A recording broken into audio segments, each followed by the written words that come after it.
What are you wearing? A Canadian tuxedo. Canadian. I'm a hockey player. Let's go Blues. Let's go Blues. Let's go Blues. To all Blues fans, we're bleeding blue with you. Let's go Blues. Let's go Blues. Let's go Blues.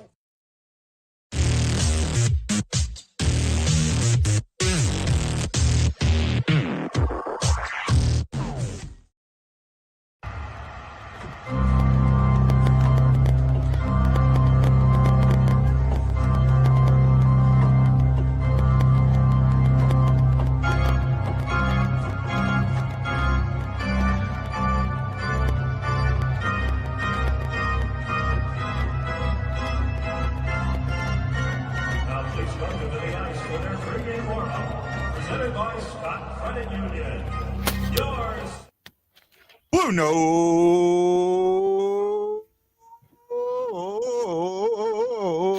Fan Report. Hello. How are you doing today, Justin? I'm doing well, man. How are you doing? Did my video today piss you off a little bit? I had a feeling it might, and I was hoping it didn't.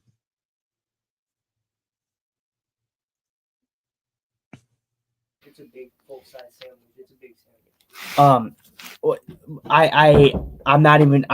not gonna lie, I don't know what you're talking about.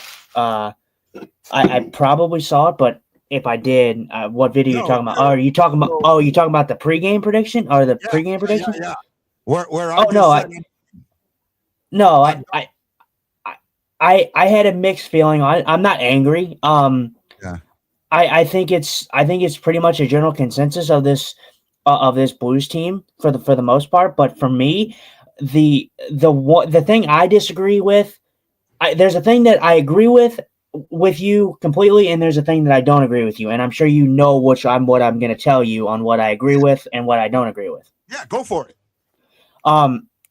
So the thing I did agree with you on was Shin. I think taking the captaincy it should happen. I think not to shit on Braden Shin or anything like that, but I think that it is time to strip him, just go without a captain and see how the Blues do.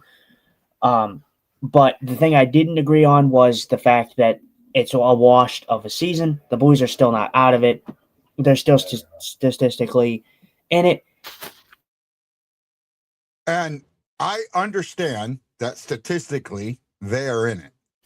And the reason, and when I did that video today, I had to think about it, right? Like this morning, when I did that this morning, I was kind of thinking, and it kind of pulls over from last game. We got new people. Jennifer Morgan, I know her from the Blues. She's a season ticket holder group. I met her a couple of times. Jennifer, welcome to the show. Yeah, they are cute kids. Ian Purnell, he is a nephew or he's related to Roland. I met him at Roland's memorial service. How you doing, Ian? Welcome. I know you haven't been here for a while. Thank you. Doug Simmons. I think I went to high school with Doug, but I'm not 100% sure. Right? No, that's Doug. I think that's Doug from Ice Bag Hockey. Okay, that's Ice Bag Hockey. Okay, so I wonder if he sent me a message. Doug. I sent you a TikTok of it, Doug. If you want to take a look at it, and you can send Guy a message, and we can kind of get it squared away so we can have you on. It'd be good. We want to get some different dynamic. You're a Utah Mammoth fan, so we kind of want to get your thoughts on tonight. Okay. Yeah. Hey, Doug, send me, Guy Benson, a message on, follow me on Facebook and then send me a message on Messenger. And then I will put the link there and you should be able to come right on. Shouldn't have to pay anything. You should be able to come right on. That's the best way to do the link that I've found in the past. Right. Yeah. Because I would have sent it through like TikTok, but I'm like, I don't know how good that actually does. I guess you could technically copy and paste it into a URL, I guess, but I don't technically know if that would work. So, all right. That's usually what I do. I do know Doug Simmons sounds. I know I know who he's your friend from that, and I get it. But I think I know. I know a Doug American. That's where I'm messing it up with. Yeah. Going back to what I was originally talking about, I just feel like, so you and me have been 1,000% invested in this season from, the summertime, right? From the summer, we were invested. We've been talking. We've had shows. We set up live. We've been like 100%, 1,000% invested. Well, I'm to the point now. Why the F should I be so invested when the product that I'm seeing isn't? Right? And that's my issue right now. And that's why I'm kind of like, you know what? Screw this. And I'm having trouble getting the game on ESPN for some reason. I'm trying to bring it up, but it's like not coming on. It's interesting, and I do agree with you. We've been invested, like when most of the fan base has come on and been very negative and very wishy-washy on a lot of things. We've been here to, tell you the bad, tell you the good, tell you the bad, tell you the ugly. And we've stuck with the team the whole time. I still believe in the team. For me, I don't necessarily see I don't know if I see this team a playoff team. They're just too inconsistent. It's just, can they string together 3 wins? I mean, that's all I'm asking for. Can they string together just 3 wins? Like, they can't even do that so far. So it's so tough. And I think it's magnified because of the way that they're losing. I mean, they're losing to the Chicago Blackhawks without Connor Bedard, Frank Nazar, and they're losing 7-3? Yeah.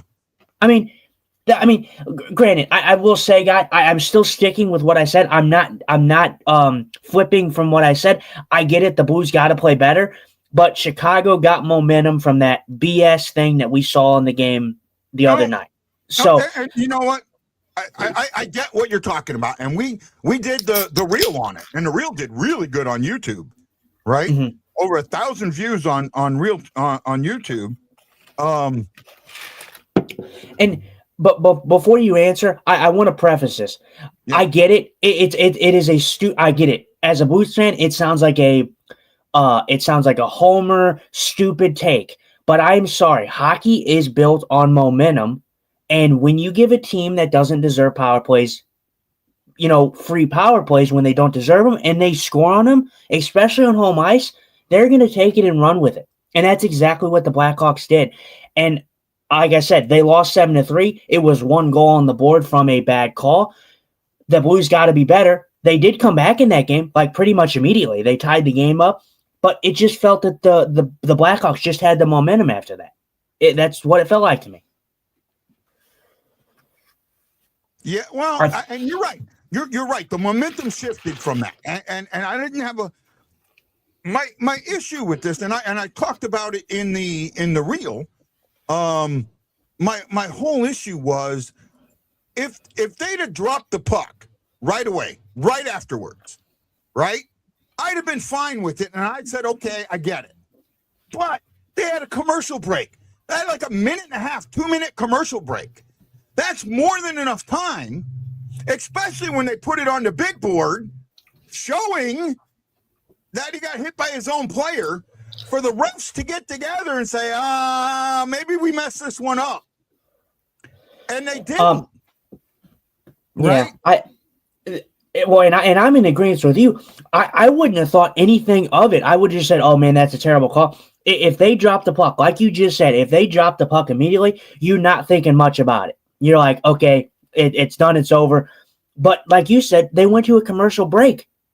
You saw this on the screen. There is no reason, there is no rule against the officials coming together. If they see something on the Stron that is blatant as day as what we saw in that game, that was not a high sticking, it was his own guy. Yeah. There's no rule that they can't overturn it. There's no rule. So right. Well, that's my issue. No rule. I know that precedent is you can't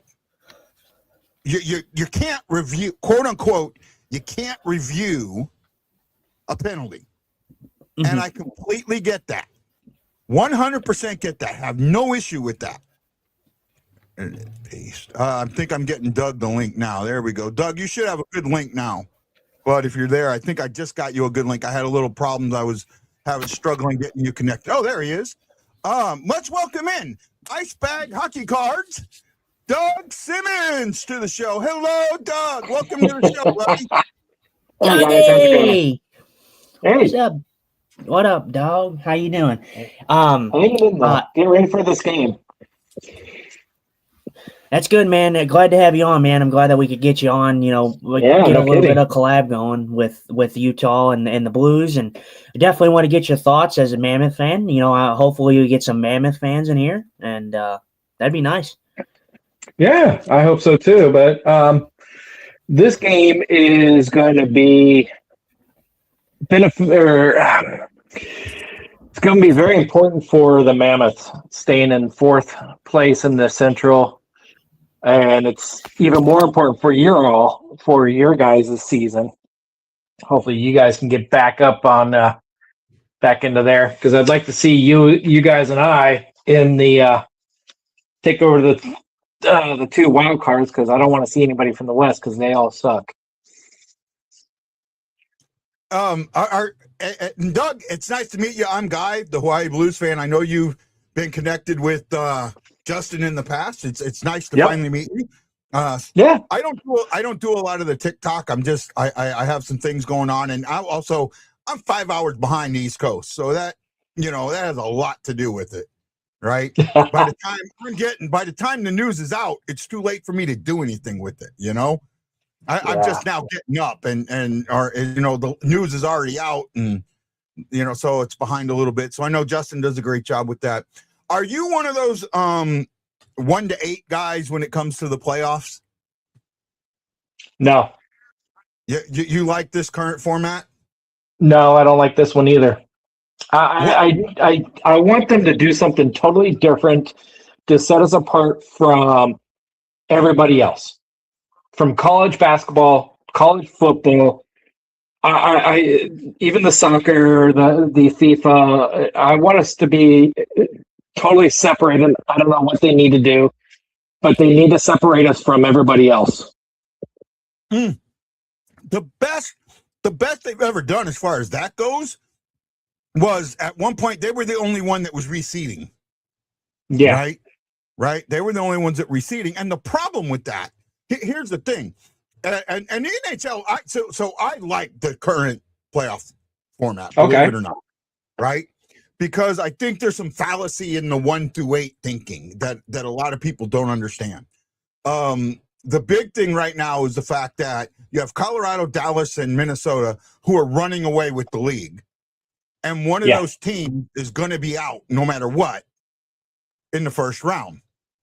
But if you go back to when the league was doing the four divisions or 3 divisions and the 1 through 8, 1 through 4, a team 1 through 4 was out every single year on both sides. It's not going to change. You're still going to have that team go out. Right? I see your point. But this is why I want something totally different. I want to see something that is just, what's the word I'm looking for? Unique. You want to see something fresh. You want to see something fresh and unique. Yeah. Yes. I would, to be honest, to be honest, I think it would be awesome if they broke it down to where it was just East versus West, and then they did something with those top 6, 8, 10 teams and did something like that.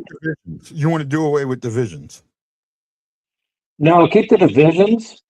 Okay. Or redo the divisions. Let me rephrase that. I would love to see the restructuring of divisions. Here's my thing, and I know I'm not trying to. The way I see things, and pardon me, I've got my thing is not working on the ESPN. I can't get the game up, so I got to go to center ice. I've got like 4 different ways to watch the game. My thing with this is a lot of people are like, dude, the 1 through 8, they're trying to do away with it. To me, you're making the division not matter. So do away with the division, or better yet, they want to do 1 through 16 and just get rid of the conferences altogether. Just to be like FIFA. And I don't like either one of those. You look like you're older like me, and I don't know how long you've been a fan, because I know Utah's a newer team. But I remember back in the 80s, the early 80s, mid 80s, when it was the Norris division and the Smite division and all of that. And you had 5 teams, you only had 20 teams in the league. This is pre-expansion, right? Right. Or the second expansion. You had 20 teams. 16 of the teams made the playoffs. But the first 2 rounds were only in your division. Right? Correct. And that's what created the rivalries between a lot of these teams, right? Chicago and Exactly. Detroit, St. Louis and Detroit, St. Louis and Chicago, the Stars and Chicago, the Stars in St. Louis. You know, they all created at that point. Toronto didn't matter. I mean, if they made it in, great, but we didn't care because I mean, Toronto shouldn't have been in that division to begin with. But that is what it is. But that was what made it so good. And I want to see it. That's what I like about this format is it brings that back into it for the most part. Right. I think I think Doug, I think that is an interesting take though about, you know, revitalizing the divisions, like who's in what division. Obviously, you know, you don't see that type of movement very often.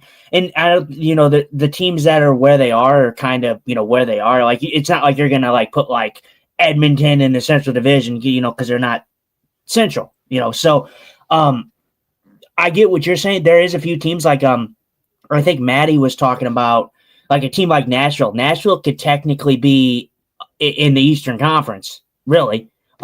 Should be. That was his take. Yeah, so you see teams like that, and you know, and I'm not trying to switch different teams, but that was just a good example from Maddie. He was like, yeah, technically, you know, Nashville should be in that Eastern Conference. So seeing a change in different teams would be kind of unique. It would be something different. The reason that Nashville is in the Western Conference is their time zone. They're in the Central Time Zone. Detroit, who used to be in the Western Conference, is in the Eastern Time Zone. Detroit, everyone says, why'd they move Detroit? Because Detroit asked for it. Detroit wanted the move, so travel would be better, especially with the time zone shifts, because they were playing so many teams. I mean, almost everybody they were playing was on the West Coast. They were spending almost half their games, right? Half their away games, more than half their away games, were in the Central Time Zone, and it wasn't good for them. Right? Especially when you look at, you know, instead of games, you know, the games are on at 8 instead of 7, you know, it wasn't good for their TV viewership, right? So I understand that. The one thing the NHL did for a while was 3 divisions, right? They did 6 divisions, 3 divisions per conference. Now, the way the playoffs were there, it was 1, 2, and 3 were division winner 1, division winner 2, division winner 3, and then 4 through 8 were the next 4 teams point-wise. Right. The thing with that, and even if you went to something like that, there was times, a lot of times, where that number 3 seeded team had less points than number 4. Or even number 5, right? So as long as you have some type of divisional like this, you're going to get that. Right. That's the way the NFL is. Right? You're going to get some type of, there's going to be a team that has more points that doesn't make it divisional-wise. And I get that. You know, I understand that a little bit. But you get it everywhere. I mean, you used to get it. Well, the only one you didn't get in was Major League Baseball. The way Major League Baseball was set up, you weren't going to get that. That was not going to happen because it was division winners and then a couple of wild cards. That was it, right? You would actually. I think there was a couple of times where one of the division winners had less wins than a wild card winner. Yes, right? there So was. you would get it a little bit, but not much, Nope. right? I think with the playoff and stuff like that, I feel like I don't have a problem with what we have now. I just think I do think that it would be cool to see something unique, like you said, Doug. Something unique, something different. The real challenge is, what would that be? How would they implement it? Could they possibly come up with something that would be successful? And for me, it doesn't really matter what you do because you're going to have differences of opinions. Like we had Maddie on, we were talking about the playoffs and everything like that. Guy doesn't really agree with Maddie's take on the playoffs and what the playoff bracket should be. So no matter what the NHL decides to do, there's going to be groups of people that aren't happy with that playoff system. So it's a great discussion point, but at the end of the day, it's not going to matter because you're not going to make everybody happy. So right, no, you're right. You're not going to make everybody happy. You're absolutely right. There's no way you're going to make everybody happy. My thing is, look, if they go to 1-8, great. It's just the fallacy in that process is the 1-4 teams are going to always go to the next round, right? Oh, we want them to have the easiest path. You know what? In 2012, the LA Kings were the worst team in the playoffs. What did they do at the end of the season? Beat the shit out of my Coyotes. They raised the cup. Yeah. Right? They were the last team to make the playoffs, and they raised the cup. So the idea that you're going to get an easier path isn't necessarily there. Right? It isn't necessarily there. No, and this season is a little bit unique. I mean, more people are closer together. I mean, shoot, you've got what? Between the top in the East and I'm not going to go all the way down to the bottom, but I'll pick on the middle of the East. You've got 10 points. Yeah. That's only 5 games. Yeah. And here we are over halfway through the season. That's insane. Yeah. And now in the Central, we're all 5 of us, I'll say even 3 of us. I don't think Nashville's going to do anything. There's 3 of us that are fighting for 4th, 5th, and 6th spot. Yeah. I think it's definitely interesting for the league right now. I feel like every once in a while you see these we were due for one eventually, but the NHL goes through like a lull factor. Like you'll see things like kind of play stagnant for a couple of years. You'll see the same teams up at the top. It won't be any issue. And then you have this season where you have teams that you expected to play poorly that may not be necessarily poorly. I point out like San Jose and Anaheim. I expected those teams to be better. They're rebuilding. They're younger, but I didn't expect them to be near competitive. I mean, Anaheim, I did expect to be competitive. I didn't expect them to be practically almost leading the Pacific Division. But San Jose, they played great. I think they're in a wild card spot right now. I could be wrong about that. They are. But, they are. So I look at a team like that and just the league as a whole, I feel like you have a season that always just seems to have a lull to it, where you have teams that are supposed to be bad are good and teams that are supposed to be good are bad. And I feel like it's just weird. And this year is the strangest year. And to answer your question, Guy, I've been watching hockey since the 90s. I got into it when Gretzky moved from Edmonton down to LA, and that's when I got into it. So that kind of gives you the time frame. Yeah. So I do remember the other divisions, the 3 divisions and all that good stuff, because that was early 90s that everything was going on. Who expected Buffalo to win 13 out of 14 games?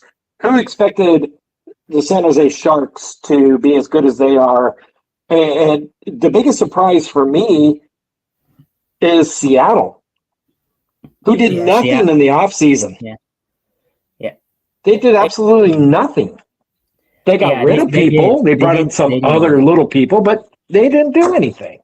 No, they really didn't. I think that what was it? Their biggest acquisition. Well, I think it actually was last year. Marchment wasn't that their big guy that they got pretty much? No, that was 23-24 season that they did that. But I mean, yeah, Seattle did nothing. Seattle is definitely surprising. I had Seattle down very, very low in the Pacific. Oh, I did too. I had Calgary down low in the Pacific. I had Anaheim raised. I don't think I had them raised as high as they are now. I think I had them like in fourth or fifth place. But it's just such a weird year, and like you said, Doug, I think that this is one of the weirdest years that we've seen, because it's not just a few teams here and there. It's like the whole league. I mean, look at Toronto. I mean, I knew Toronto would be lacking because they didn't, they lost Marner and all that. It would take some time to be reaccustomed to everything. But Toronto, I mean, are they still dead last in the in their division? Or did they move up a bit? They're fighting. They're fighting for a playoff. Yeah. Well, yeah, because and it's just weird because everything is so close. Yeah. I'm pulling up the standings right now. Sorry. Go ahead, man. I didn't mean to walk over you. Go ahead, Doug. Oh, no. I was just saying I'm just pulling up the standings now. So I could take a look at everything. Yeah, Toronto's sitting 1 point out of a wild card spot. So the whole East is like jammed up, right? Yeah. Dante's Inferno says, been saying this forever. San Jose now has a generational talent in Sabrini now, like McKenna and Crosby McDavid, a true game changer that you can count on a nightly basis, makes a difference. I'm not shocked at San Jose whatsoever. I look right now. So for me, with the Blues, when it comes down to the Blues, I'm to that point where I'm like, don't want to be invested anymore. Right? If that makes like a little bit of sense, because I've been invested the whole season. And yes, Mike, I know. Am I not moving? Can you guys hear me? Yeah, no, you're good. I can hear you. I hear you, but no, you're frozen. Yeah, I'm working on it. Give me a second. Yeah, no, I agree with you. I agree that, I mean, I don't necessarily agree. That was the portion that I didn't agree with. I'm not giving up on the season. Like I said, it's been such a weird season that I don't think the Blues are out of it. Like I said, if they can pop off a few more wins, Doug, I know that we were talking about it with Maddie on his live about, Utah and St. Louis on who we expected to be in it. I know you guys both took Utah. And I said, and I brought up, I thought, a good point that I would say Utah at this point. But, if both goaltenders for the Blues, find their game, like more than what they have this season. Hofer's been great here, for quite a while now. He's been one of the better goaltenders in the league. But Bennington, if Bennington, starts to, play better, I would be worried if I was a team like Utah fighting for a spot. Well, I mean, yeah, I agree with you. I mean, anybody in the Central is definitely can get into that wall. Anybody in the West, I'll just say that right now, besides Vancouver and Winnipeg. I mean, Calgary's sitting at 40. You guys are sitting at 42. Chicago's sitting at 43. Utah's sitting at 45. Now, one of the biggest things on this is the goal differential. We're sitting at a +8, and you guys are sitting at a -43. I know that's not going to mean anything towards the playoffs or anything, but that just shows you the skill level. And whoever said that stuff about the San Jose, I absolutely love Will Smith and Celebrini. I think those two guys are great, but I have a feeling that San Jose is going to fall. The length of the season is different than those two are used to. They're young, and they are. I think San Jose is going to fall. Do I think that they're going to fall out of the playoffs? Yes. Do I think that they're going to fall all the way down to the bottom? No. No. No. There's too much talent to They them. might fall off. That's fine, but Yeah. They'll be. And I also think that Seattle's going to fall off too. Oh, I think Seattle falls off. I think San Jose. But I'm with you, Doug. And we talked about this. I even said it too. I think San Jose, they're playing great hockey. They're playing gutsy, but they will fall off. I don't see them making the playoffs. I knew that they would be way better than what they were. And I look at it like this. We were talking about this team not that while back now. But I look at a team like San Jose, and I'm thinking, man, they're going in the right direction. And I look at a team like Nashville, who's kind of stuck in the mucky middle. And we hear about Nashville, how they had all these guys available, and then they decided, oh no, we're not going to do it because they were winning all those games. That's going to be detrimental to that organization. They're too afraid to move on from guys and go for the rebuild there in Nashville. But I think the biggest thing is Askarov. We talk about Celebrini and all that, but Askarov is going to be top goalie in the league, in a couple years, I think. So, God, I hope so. That's a massive fumble, I think, for first of all the Nashville Predators, but I think San Jose got a gem in Askarov. I mean, they practically didn't really have to give up anything. No, they didn't. So, that was just that was what, a 4th round pick, I think it was, or a 5th round pick. Yeah, that something was crazy. Askarov, when he got drafted, because I remember doing a show then and talking about him, because I think he went like 17th or 18th in the draft. He went really high. Yeah, he went quick. Goalies normally don't go that high, and they did not develop him well. And them moving on from him, that's on them, because they didn't develop him well, and that has a lot to do with it. And I think the thing in Russia too, I think he almost got conscripted or had to deal with that, so that had something to do with it. That's why a lot of teams passed on him earlier.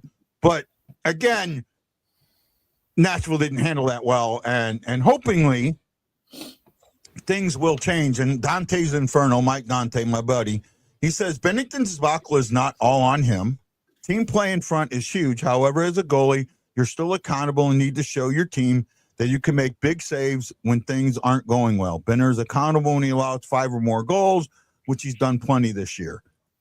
Now I'm going to answer this first, guy, because you know what, I call you all the time. Yeah, I'm sorry. I agree. I agree with you, and that was Dante's Inferno. I agree with you, bud. But it's hard for me to say. This is the worst of the St. Louis Blues goaltending that we've had in recent memory. This has been a bad season. I can go back. I go back to the Dick Allen years. Okay, let me rephrase. This is the worst season of goaltending that we've had under Jordan Binnington. Okay, that I will go with. First of all, but also this. Go ahead, Justin. No, go ahead. You also got to look at this, is that this is one of the last true team sports. Yes, the goalie is the last one to block the puck going in from the net. But you got 5 other people out there that need to also block the puck. You guys, and nothing against anybody on your guys' team, but they do not like shot blocking. I don't know if it's pain or what, but they do not like it. So they don't get in pucks. It depends. For the people. I think they're up like one of the highest teams in shot blocking. It depends.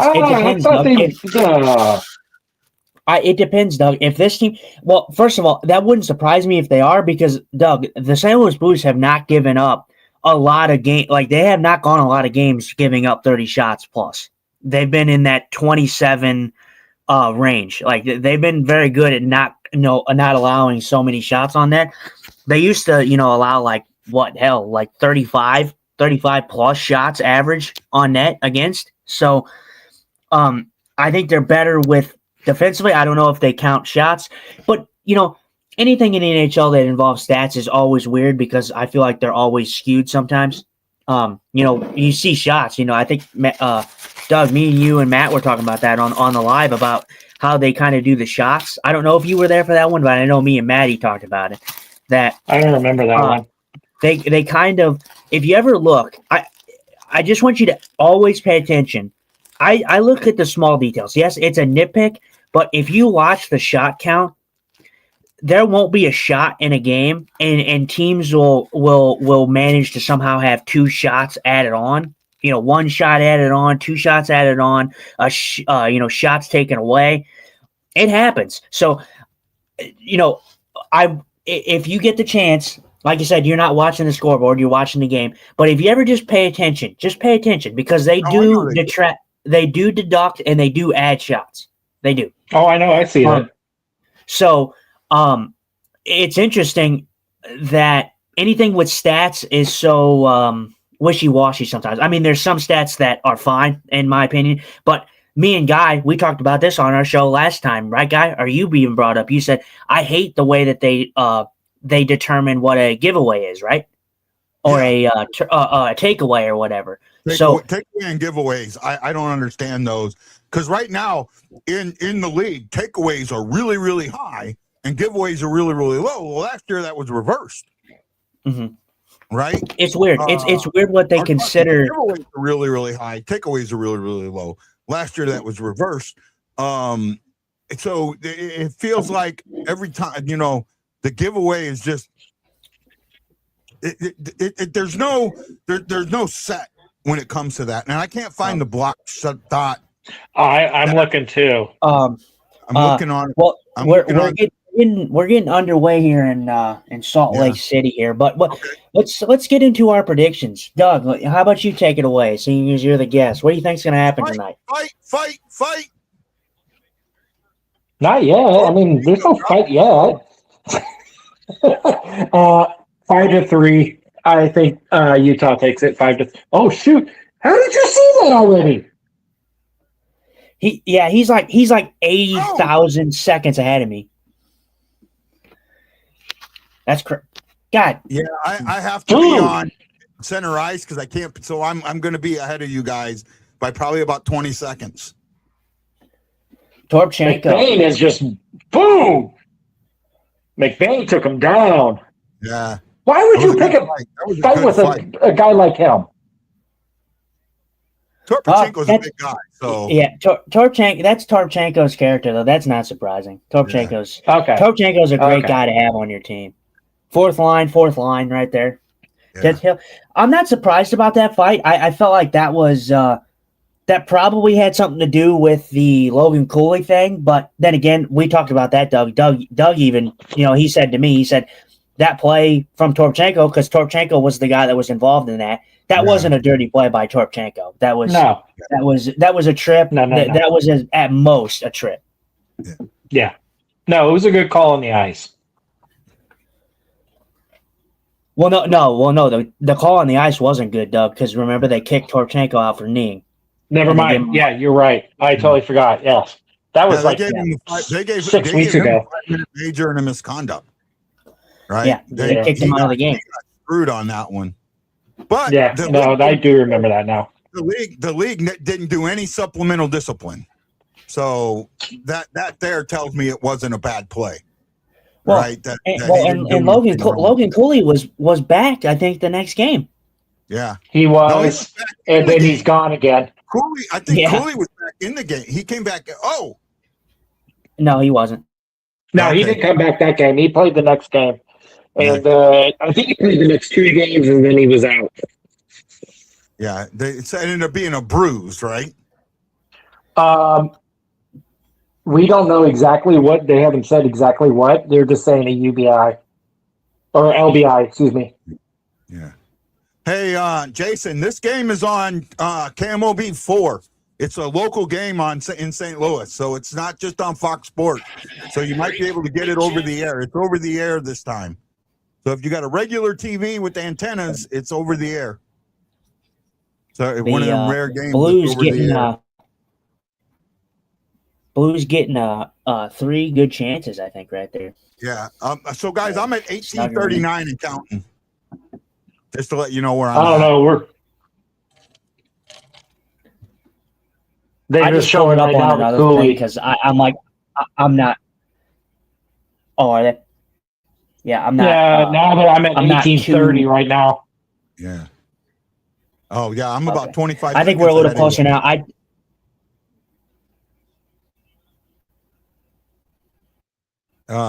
So normally I watch it on ESPN, but I couldn't get the game up on ESPN today.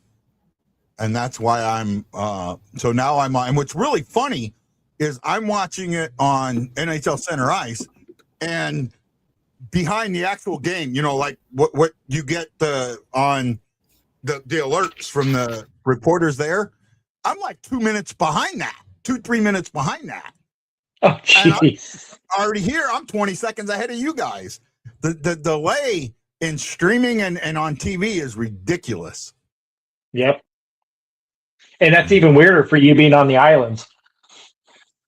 Well, Are you in Hawaii? yeah, sir.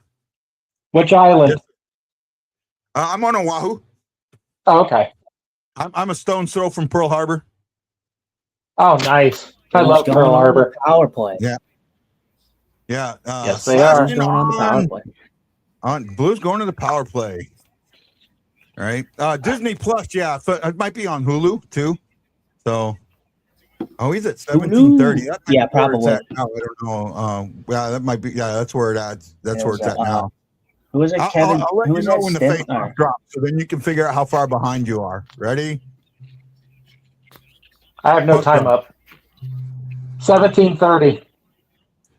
I just had the puck drop. So when you get the puck drop, tell me. I'm pretty close to you guys. Like now, I just went down. It just went down. So I'm about 15 seconds ahead of you. Yeah. You're closer to me now, bud. Yeah, I'm close. I think I'm closer to you. I'm not right on you, but I think I'm like maybe like 3 seconds probably behind you. I don't know what I had to pull it up. If I was going off of the TV or the monitor that I'm watching, I would be probably 35 seconds behind you. But I pulled up on my phone, so yeah, I can't be 30 seconds behind you. That's just not working for me. Right. You might as well just turn the game off at that point. I know. I'm like, if I could have had it on a stream, I would, but I couldn't get in the. I mean, it showed it and said the game was 3:30, which is my time, and it was past it, but it wouldn't show the live. It wouldn't let me start the game, so I just had to go to the TV. Doug, thanks for joining us for the game today. I appreciate that, man. Of course, yeah. This is fun. I like doing the live reactions because you get the keyboard warriors that bitch and gripe and that. Here you got your chance. We're talking. We got their comments. We can go and keep talking about it, and that's just really fun for me. I enjoy it. We don't get a lot of people that'll do it, but hey, it's fun the ones you get. Yep. Right. No, I love talking hockey with people. Yeah, Matt Lowe says Snoogy's release is insane. I agree with you. He had 2 really good shots there. So, you guys are all St. Louis fans. I heard a crazy rumor. I'm going to screw up his name. Kyrou? Is that correct? Yeah, Kyrou. Yeah. I heard that he is asking to be traded. I have not heard that. It's possible that Armstrong is listening because he's got a full no trade clause. So, and because he's making $8 million, and he's on he's got 6 years left, right? Oh, he's good got Lord. a lot of term. You can't if you eat salary, you have to eat it for the length of the contract. Yeah. Right? You can't eat it for just 1 or 2 years. You have to eat it for the length of the contract. Oh, wow. Parayko just tripped over his own net. Keller's a freaking Blues killer. Why Oh is my it that God, the I'm kid- about 6, 7 seconds behind you now. Yeah. Why is it that all the former St. Louis players, St. Louis born players, want to kill the Blues every single time? Thomas on a trade list now. That one I don't believe. That one I absolutely don't believe. I think he might be listening to offers, but it's got to be something like really, really crazy in order for you to give something like that up. Welcome, Doug. Sister JJ. This is from Sister JJ. Love when you have new people on. Guy, you and Justin have the best show with your guests, have different perspectives. If Guy is not as invested, maybe less game day shows, next game recap, and discussion shows for a while. Guy, your knowledge and history of the game with Justin keeps us coming back. And I greatly appreciate that, Sister JJ. What I mean by I'm not invested is the team. I come on and I do this time and time again, yet the team seems like they're not giving me the effort, So why should I give the effort? That's kind of what I was saying with that, man. I'm still doing my shows. I'm still doing the shows. We are not doing. And you still love the Blues. Yeah, absolutely. I've been following the Blues since the early 70s, when I was 5, 6 years old. I'm a year younger than the Blues are. Right? The Blues started in 67. I was born the end of 68. So I was born their second season. Snuggerud has some jump in this game. Yeah, I've seen that. Yeah, There's has some some jump energy in the first. Lately, they've had the energy in the first. It's after the first period that they've been drained, no energy. Right? That's what happened in the last game. That second period came in, and by the middle of the second, there was no energy. And they had a couple of days. They had plenty of time off. So for them to have no energy in the middle of the second made no sense to me. That's conditioning. There's no conditioning, coach. That was a team that just gave up. Yeah. That's the way the Rangers are. If you watch them. Okay. Guy, I got a question for you. Yes, sir. You've watched hockey since the 70s, where it was rough and tumble, and people went after blood. There was more blood on the ice than there was in a human's body half the time. What do you think about all these kids that are faster than the players were back in the 70s and 80s and 90s? Well, the thing is everybody's faster. Everybody's bigger, stronger, faster. And that's not just in hockey. That's in football. That's in baseball. That's in basketball, right? It's in all sports. I mean, you go back in my day and a standard goalie was 5'8", 5'9". Now they're 6'4", right? I've had Panger on and we talked about this, right?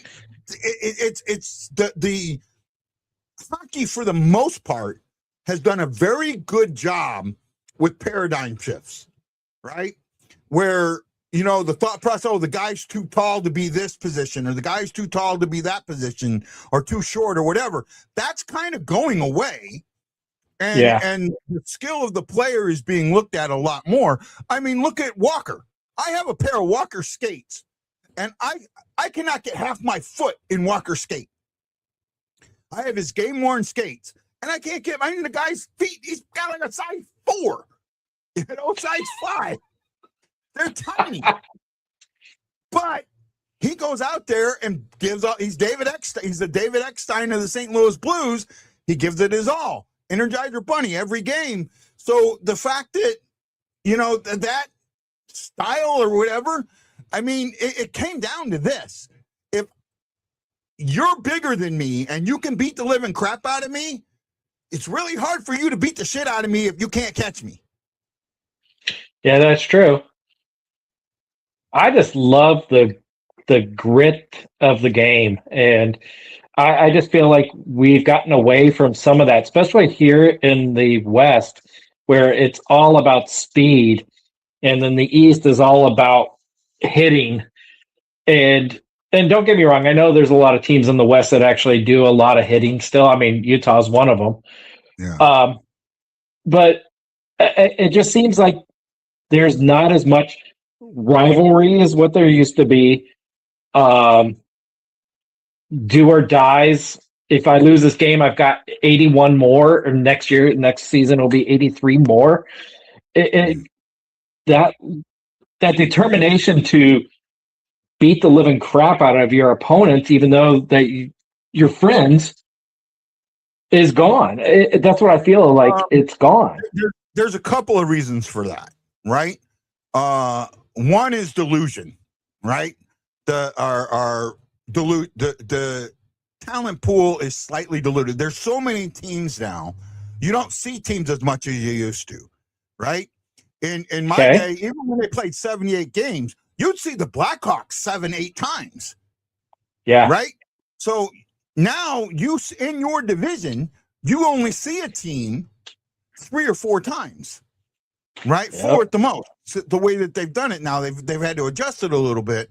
But you only see a team 3 or 4 times.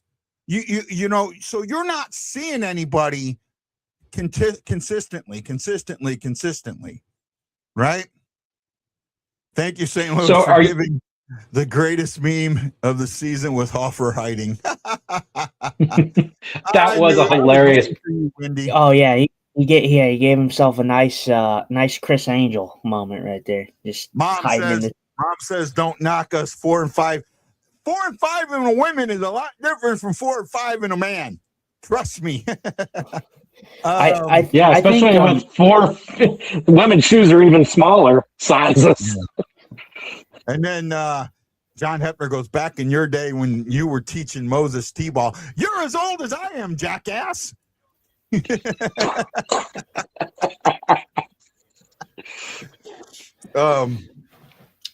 that's got a lot to do with it. The delusion, are the expansion in the amount of teams. However, I like that there's more teams in the league. I do like that they're going to 84 games. I would like to see them get more in division, right? Play more in the division. Like right now, you play 3 in the opposite division. I say make that 2, right? So in your conference, you play 3 games in your opposite division, and you only play 2 games in your opposite conference. I say make it 2 games in any conference, not yours, make it 2 games, and then take those 8 games that you added away and put them back into your own division. Start making your divisional play more important. Okay, why don't we go to something like football where you play a certain division once, and then the next season you go to another one. You keep all the West teams in that same area, but then you don't go to every single arena. They did that for a while. I like the fact that they go to every single arena. I think if you took the 8 games away, right? You took, because right now and actually I think it would help in the travel schedule, right? Yeah, it would. Because now you have we might have Utah. I don't know if it's right. Is it this year's a 2 or 1 year? But 1 year you have 2 games at home, 1 game away, and then it flip flops the next year, right? That keeps changing. Right. Well, take that away, right? You take that 3rd game away and leave it in division. Now your travel is more up and down instead of spread out, right? I agree. I would love to see more divisional games. I really do. It affects the West travel-wise more than it affects the East, right? Yes. So I'll tell you one thing that I would kind of sort of appreciate is if the NHL did do something similar to the NFL with the conferences where location didn't matter as much. You know, because the AFC and the NFC, they're both spread out across. So travel is a lot more equal for every team, right? I would love to see that happen in the NA. I don't think it will happen, But I think it would really change things up if you went back to like the Wales and the Campbell conferences and you had them spread out, right? Or you did something along a north-south, but that doesn't work because then you put all the Canadian teams in one conference. You don't want to do that. But No. if you did some way to where you just spread everything out, both conferences covered everything, and I know they wouldn't do that because then you would be increasing travel, a lot of travel, and they don't want to do that. But I think if you did something like that, you would get a better playoff system. Yeah. Right? You'd get a better playoff system. I just want to play Colorado more. That's why I just want Utah to play Colorado more. Are they becoming your rival? The NHL is going to make it our rival, just for the simple fact of the Winter Classic next year is going to be in Utah, hosting against the Colorado Avalanche. So they're going that way. Well, and they're not that far away from one another either. So I mean, no, it will be definitely a very fun rivalry for sure for Utah. I think Utah could be one of those teams that honestly Colorado would like hate to play. I feel like they would just be like the really annoying stepbrother that just won't leave you alone. They already are. If you look at it, the very first game that we had this year was in Colorado. We lost to them in OT 3-2. They came to Utah and we played in overtime and we won 3-2. So we have their number. We just got to be a little bit more articulate on our passing. And I think that's what we're getting at now. I'm seeing it today. We're doing better on passing already. So I think that we're moving in the right direction. Do I still think that we need to trade for another defensive mid? Hell yeah, we do. But yeah. Well, hey, I want to say this to everybody that's watching me on Facebook, and right now a lot of people watching on YouTube too. If you're watching on Facebook, you have the opportunity to help the BlueNote Fan Report out. We are now monetized. You can give us stars. They're not that expensive. I think we get a dime per star. So, if you like what we're doing, help me out. I mean, I'll be honest. I spend about $250 a month to produce this show. And I haven't made a dime. So having a chance to try and get some of that back, all I can do is ask. So thank you if you're watching, and if you give stars like Teresa did, thank you so much. I greatly appreciate you. Sorry about that, Doug. No, you got to do your plugs. I understand.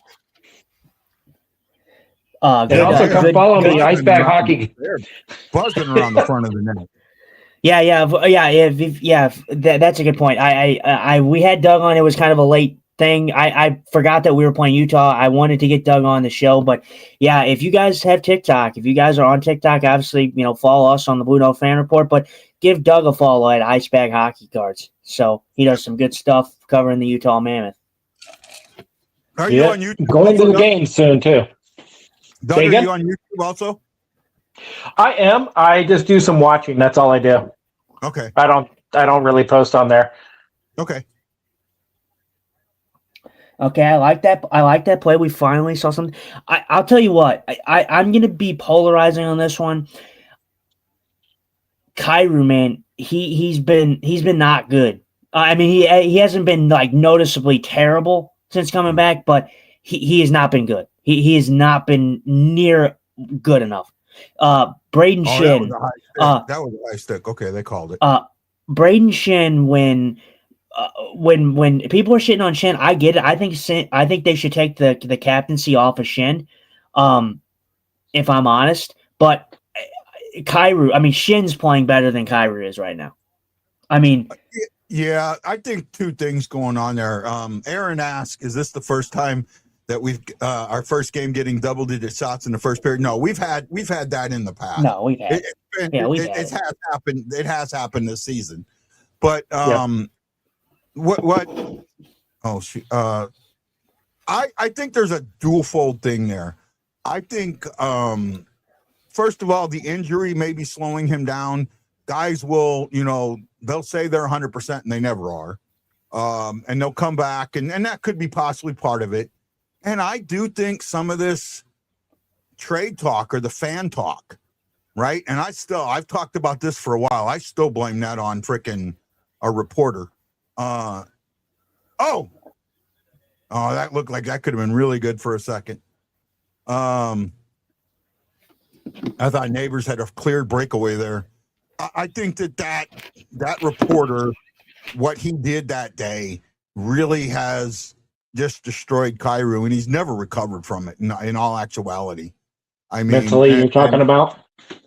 So when Berube got let go, one of our beat writers went to Kyrou just before a game, like right after warmups, and asked him his thoughts on Berube getting let go.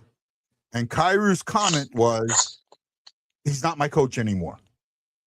And St. Louis fans had an absolute love affair with Berube, and they went ballistic. Called him all kinds. I mean, said it wasn't professional, said it was disrespectful. And then to me, it would have been disrespectful if we would have said something like, I'm glad the son of a bitch is gone. Maybe now I can play without getting yelled at every 2 minutes. Would have been disrespectful. Wouldn't have been true, but it would have been disrespectful. But he didn't. He just said it's not my coach anymore. The thing is that question should have never been asked when it was from a long-time professional journalist. Right? That's an after game or an off day question, not 10 minutes, 20 minutes before you're supposed to go out on the ice. No, he's trying to think about the game. Right? Yeah. And that had a lot to do. I mean, he was getting booed that night. He was straight getting booed. And then he had a really good game the next game, and everybody's cheering. But then the next night that he plays, they're booing him. So it for Kyrou, I love Kyrou. I get it. I want him here. But as much as I hate to say this, it might be time for a change with him. I think in his best interest, not ours, but in his best interest, a change might be worthy. I think for me with Kyrou, like I said, I know you don't like it, but I'm going to shoot it straight. There's a guy in our system that I think is going to be very good for the Blues, and we saw him in camp, and I think he's going to be very good for this team when he eventually comes up, and that's Justin Carbonneau. I think he's going to be. I think he's going to be a diamond in the rough. He just looks fantastic. He looks like a blue collar guy. I don't think I don't necessarily know if he's going to be a Kyrou, look-alike pretty much. But honestly, if I was Doug, I would be looking to maximize their return for Kyrou. I would really be looking at options because you need to move him now. If you're going to move him, you need to move him now and get something for him. Yeah. The problem I think these people need to start making moves. The problem with Kyrou is the contract. The contract has everything to do with that, right? There's no way you can eat half that contract, $4 million for the next 6 years, right? But believe me, but there is players. I will say the contract, it is interesting, and it's not an ideal contract, but I guarantee you there is there's multiple teams I'm sure that want Kyrou. I know the Canadians would have interest. I know a team like probably Carolina would have interest. I know a while back there was a rumor about possibly a Kyrou trade with Svechnikov being a return piece, and Svechnikov, that would be an interesting return piece. I wouldn't hate that. He is, he's a good player, but for me, I don't know if that would be my ideal return because Svechnikov has always generally been a 50-point guy. He's been a 50-point guy. Kyrou has hit 70-plus points in 3 of his seasons. So I feel like the return there wouldn't be ideal there. I mean, there was more in the trade, but I don't remember it to a T. Yeah, Stephen Glass says if you move Kyrou, you have to move contract for contract. So he's got through till 2031. So he's got 5 more years with an AAV of 8.125, right? So if you take half of that, you're going 4.075. And I'm for 6 years. I can't eat that contract for that long. He has to agree to a trade too, right? Yeah, he does. Yep. Okay. Yeah, so this would be the thing too, because man, you imagine it like this. I mean, obviously the trade already happened and the pieces were there. I don't know if they would have taken that, but what they got for Quinn Hughes, imagine if Doug did go to a team like Vancouver and possibly offered something like that. It's kind of interesting to think about because, I mean, man, oh man, when you have a defenseman like Quinn Hughes on the market, I mean, you got to think that most teams in the NHL want him, right? So they're going to try to, at least see what the asking price is. It would be interesting if the Blues came a knock in there or not. It would be. I think the problem with that is I don't think Kyrou is a guy that would go to Vancouver right now. No, I don't think so either. That's why I said that I don't think that it was a possibility because I don't think Kyrou would waive his no movement clause to go to Vancouver, and that's disappointing. And that's the struggles with contracts like that. But there is guys that you can possibly work around. I just think. I feel like we've been talking about this and giving the runaround for a couple seasons now. I don't hate Kyrou. I think Kyrou is a talented player, but I'm with you, Guy. I think a change of scenery is exactly what he needs.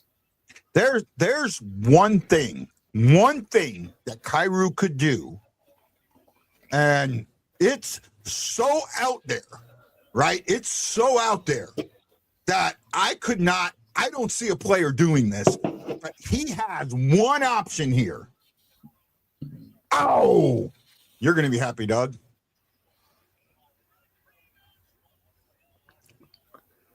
I'm watching. Oh, who got it? Schmaltzy. Nick Schmaltz. Yeah, who's fighting for another contract right now. The one thing that I think Kyrou could do, and this is the nuclear option. You've heard that term, right? This is the nuclear option. Okay. Kyrou goes to Doug Armstrong and says, you know what? I get it. You can't trade me because of the contract. I need a change of scenery. Waive me for contract termination, and then I'll bet on myself and see who wants me. Now, he'll lose money doing that. He will lose money. There's no way he's going to get the same money, but it's the only way that he could control the situation. I don't see it. Yeah, I don't see that happening. It was likely. I said it was the nuclear option. Yeah, I think if, like I said, I think if you're the Blues, I think the contract is definitely difficult to move, but I think if you're going to get rid of him, I think now is your time to maximize your deal because I do know that there would be teams interested in Kyrou. Oh, God, yeah. Oh, a lot of teams would be. There'd be a lot of teams interested in Kyrou. It's just if you've got to go contract for contract, and I think any team that's going to trade, they've got to look at who they've got in that $8 million range, $7 to $9 million range that they'll be willing to give up to get Kyrou. So you're not doing, addition, taking a guy away, you're a lateral move. So you're not doing a lateral move, right? Yeah. Here you go, Justin. Here's a team for your Kyrou. You can trade with Logan Stanley. No. God, that guy is a goof and a half, dude. I hate Logan Stanley. He is absolutely a goof. Logan Stanley was the guy who hit Kyrou in the playoffs last year, and yep. Kyrou was never the same after that. Little plug for us, well, for me, let me rephrase that. On Sunday, 8 o'clock Eastern and 6 o'clock my time, I'll be on with Maddie. And then I'm also going to be on with Kara, who's a Toronto Maple Leafs fan, female.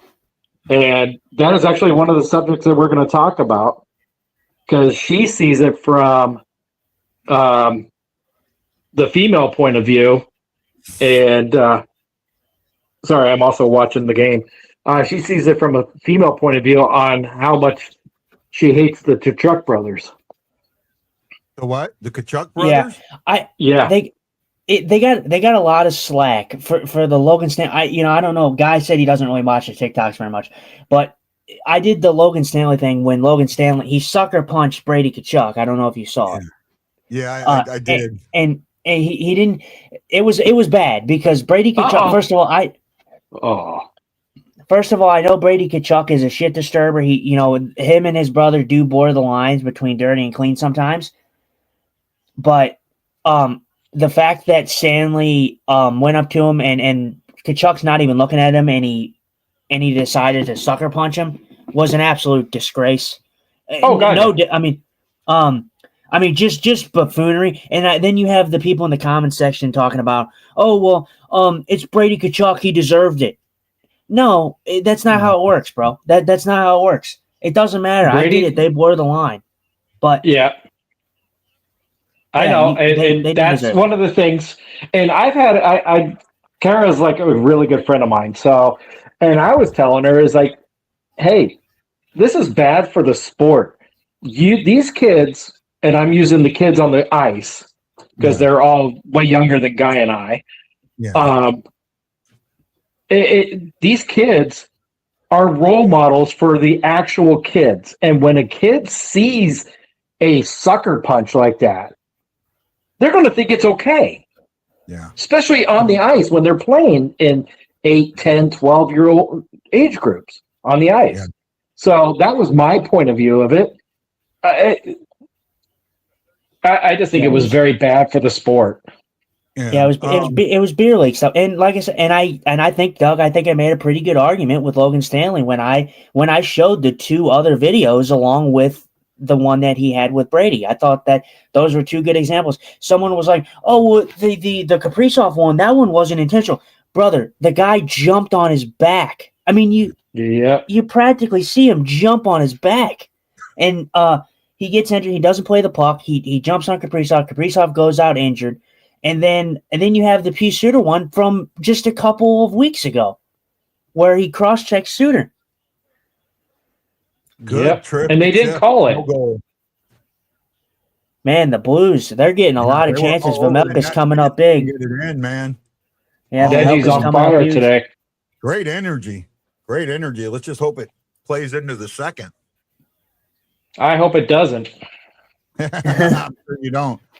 Well, because second's always my worst period. So. Our second period sucks. The Blues second period. Yeah, so does the Blues. I think the Blues are the worst second period team. Oh yeah, we've actually come up quite a bit. Right. But yeah, that's the end of the first there. So just so you know, Sunday we should. I haven't gotten double confirmation, but we should have the Blues anthem singer on at 8 p.m. Central Standard Time. Pershode Owens should be on with this. I'm waiting for actual, he said that day was fine. I'm just waiting to double check it. And then, but we should have him on us, and that should be a great show. I want to pull with that show. I'm going to try and pull up the video from when he got the torch passed to him, because it's a great video. I want to know what his thought process is, what he was thinking when that happened. Or was that set up? Did they set that up a little bit? Because, with the cameras being there, it makes me wonder if that was set up a little bit. So it'll be interesting to find out. He's a good guy. I've talked to him before. We are at the end of one.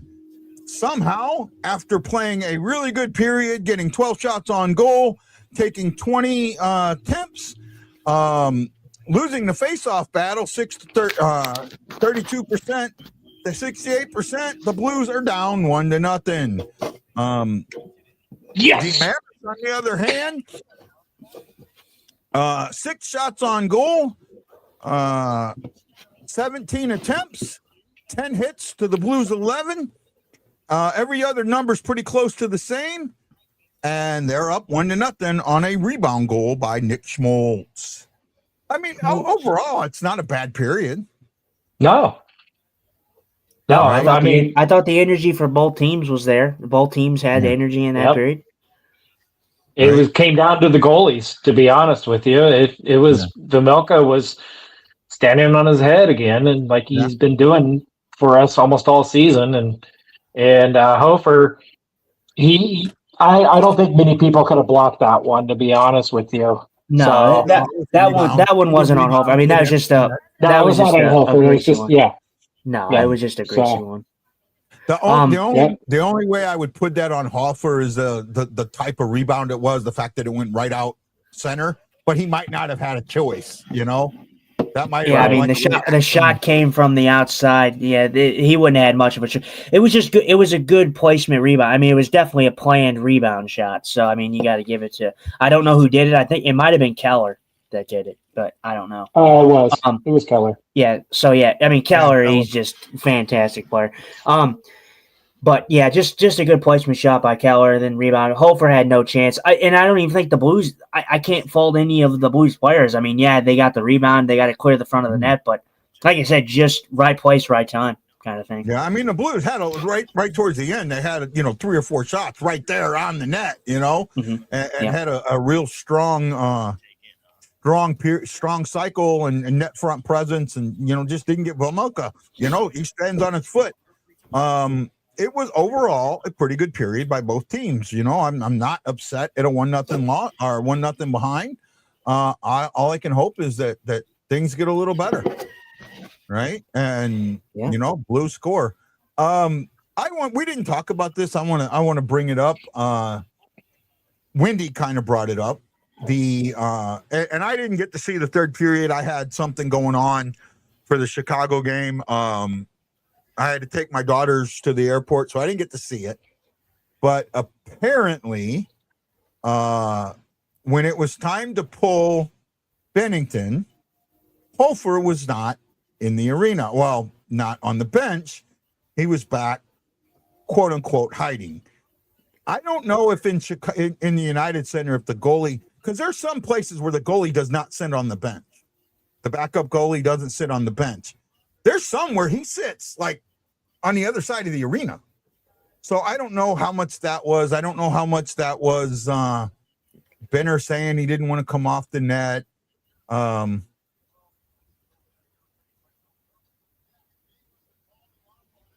heard it was Bennington that refused to come out. He did not want to come out of the game.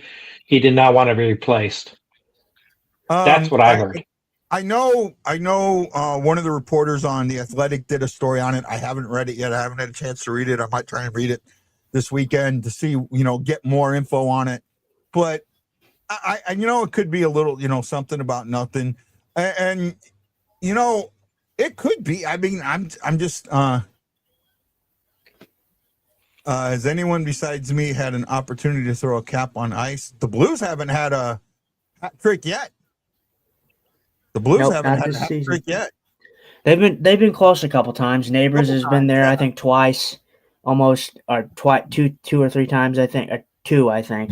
I think Thomas has been there. Bush was there. Shen might have been there. They've had a lot of close chances, but they just haven't got one yet.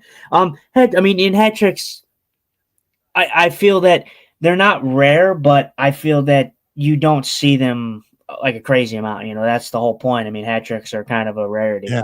Well, here's the thing. A former Blues player from this season got a hat trick yesterday. Yeah. Who was that?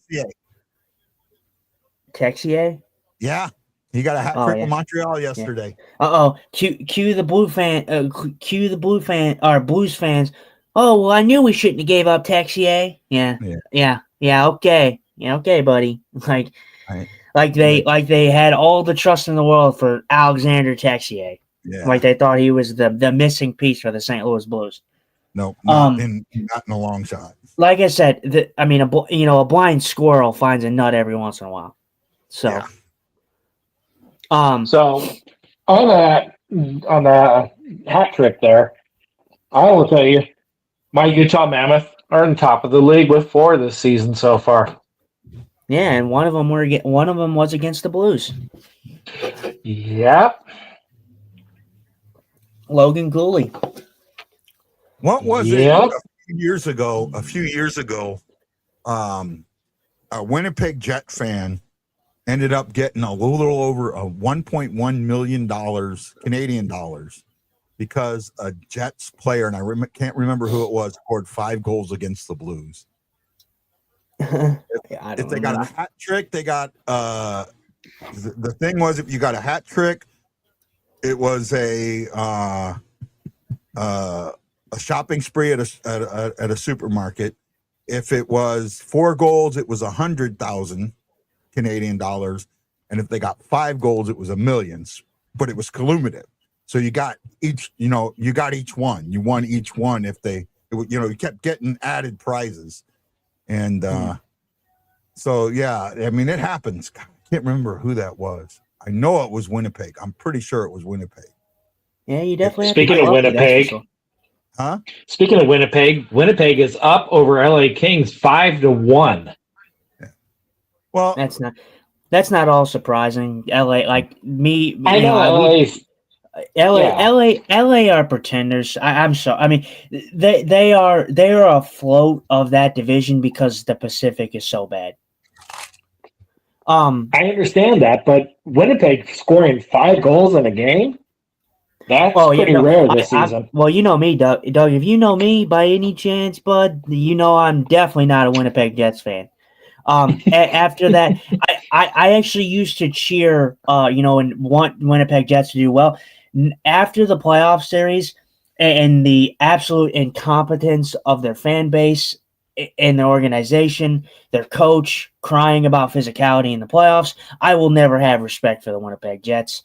They're a team in the NHL. I'm not going to say I hate them, but I'm also not going to sit here and glaze anything that they do because when you have a coach and players crying about physicality in the playoff series, you lost all my respect. Shut up. Yeah, exactly.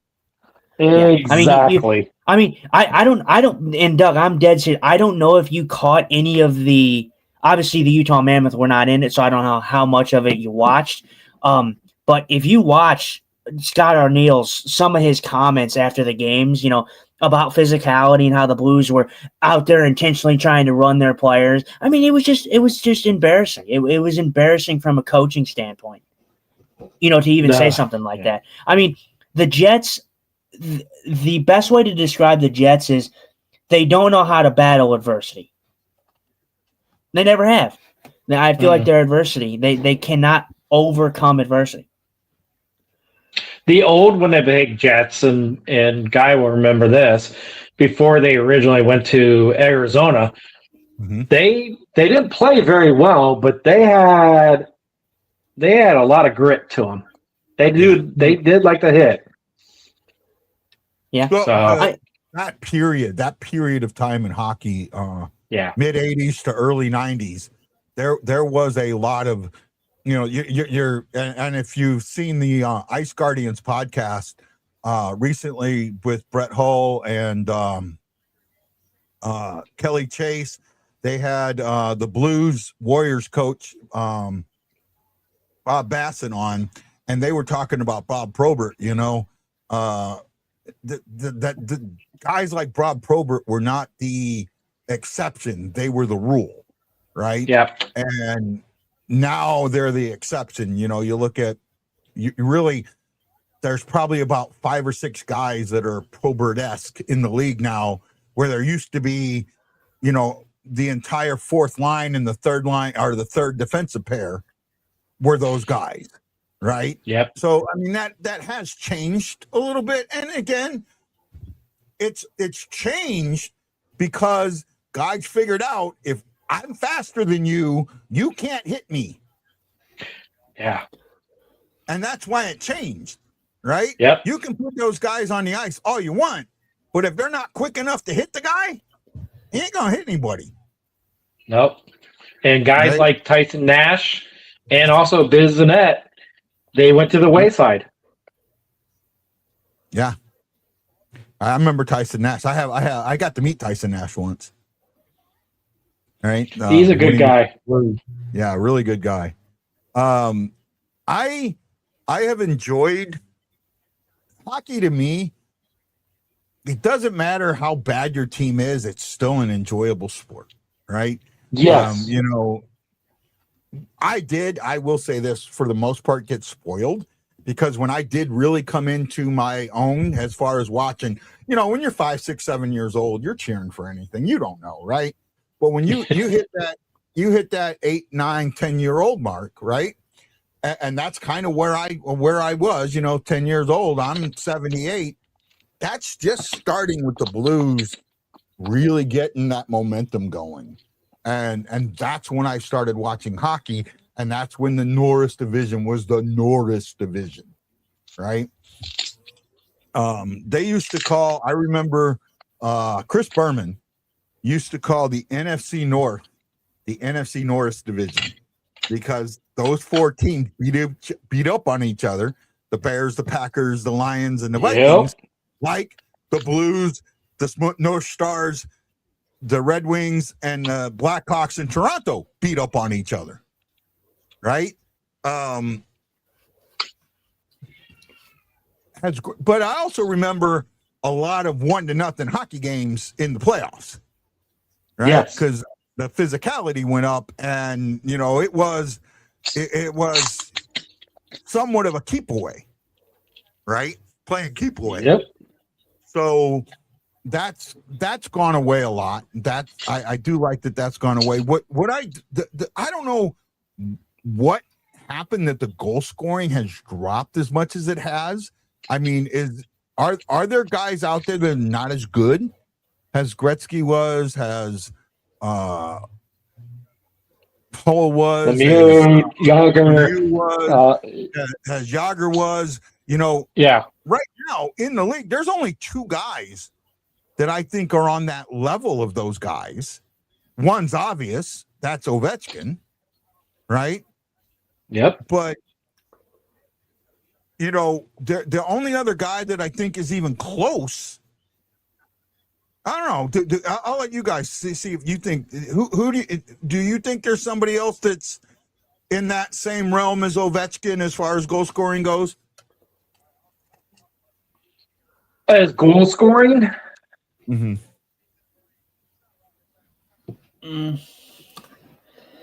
I don't know. I